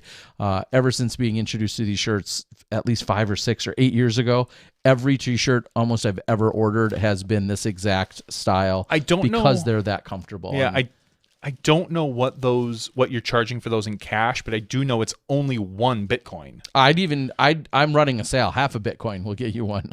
Yeah. Half a Bitcoin. Wow. I know. So little Bitcoin. I mean, if it's $20 or $30 or $40, I don't know what that T-shirt is worth. Mm-hmm.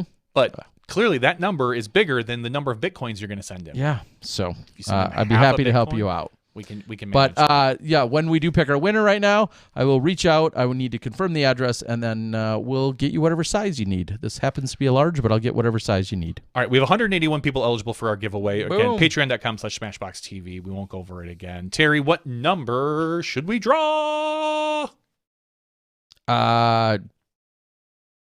Last week we literally had you pick a number. 2. But this year, or this week, we're gonna hit the. I saw 2 aces today.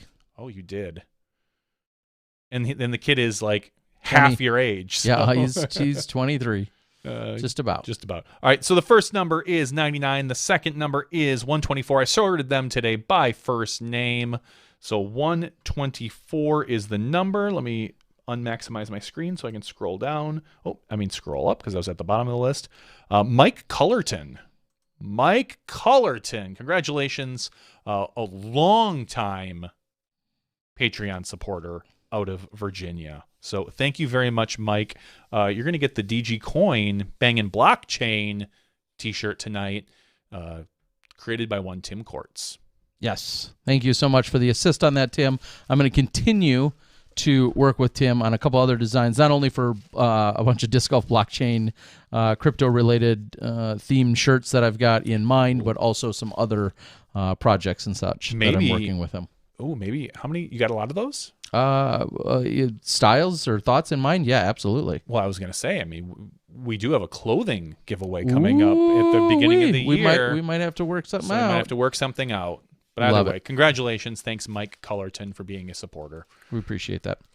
All right, guys, we are going to call it a night here on Smashbox TV. We want to thank you guys for joining us.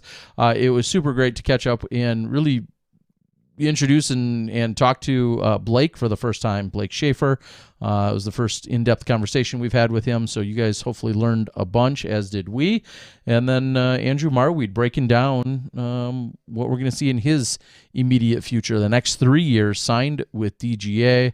And looks like some pretty exciting stuff in the future for that guy. He's obviously got all the right mindset and skills and tools necessary, it looks like, to move into this big new sponsorship role and to grow and thrive and be successful in the upcoming season 2022. I don't see anything changing for that guy. Be awesome to see him with a breakout DGPT win. He was so close. For our second to last podcast of 2021, we want to thank you guys for joining us. Thank you to all the Patreon subscribers and supporters. We love you guys the most. And our super chatters tonight. And thank you very much. Our super chatter. We had a very good night with super chatting. Yeah, so thank you very much. We appreciate you guys, especially over at the Natty. Adam, Jason, thank you guys for everything you guys continue to do over there. And we look forward to being at the Idlewild course for everything that you guys offer for that event. And thank you for all of the support and all of the super chatters, as Johnny just said. For Johnny V, I'm Terry Miller, the Disc Golf Guy. We'll see you guys next week for Smashbox TV's, 383rd episode, whatever it is. We'll be there. We'll see you then when you step inside the Smashbox.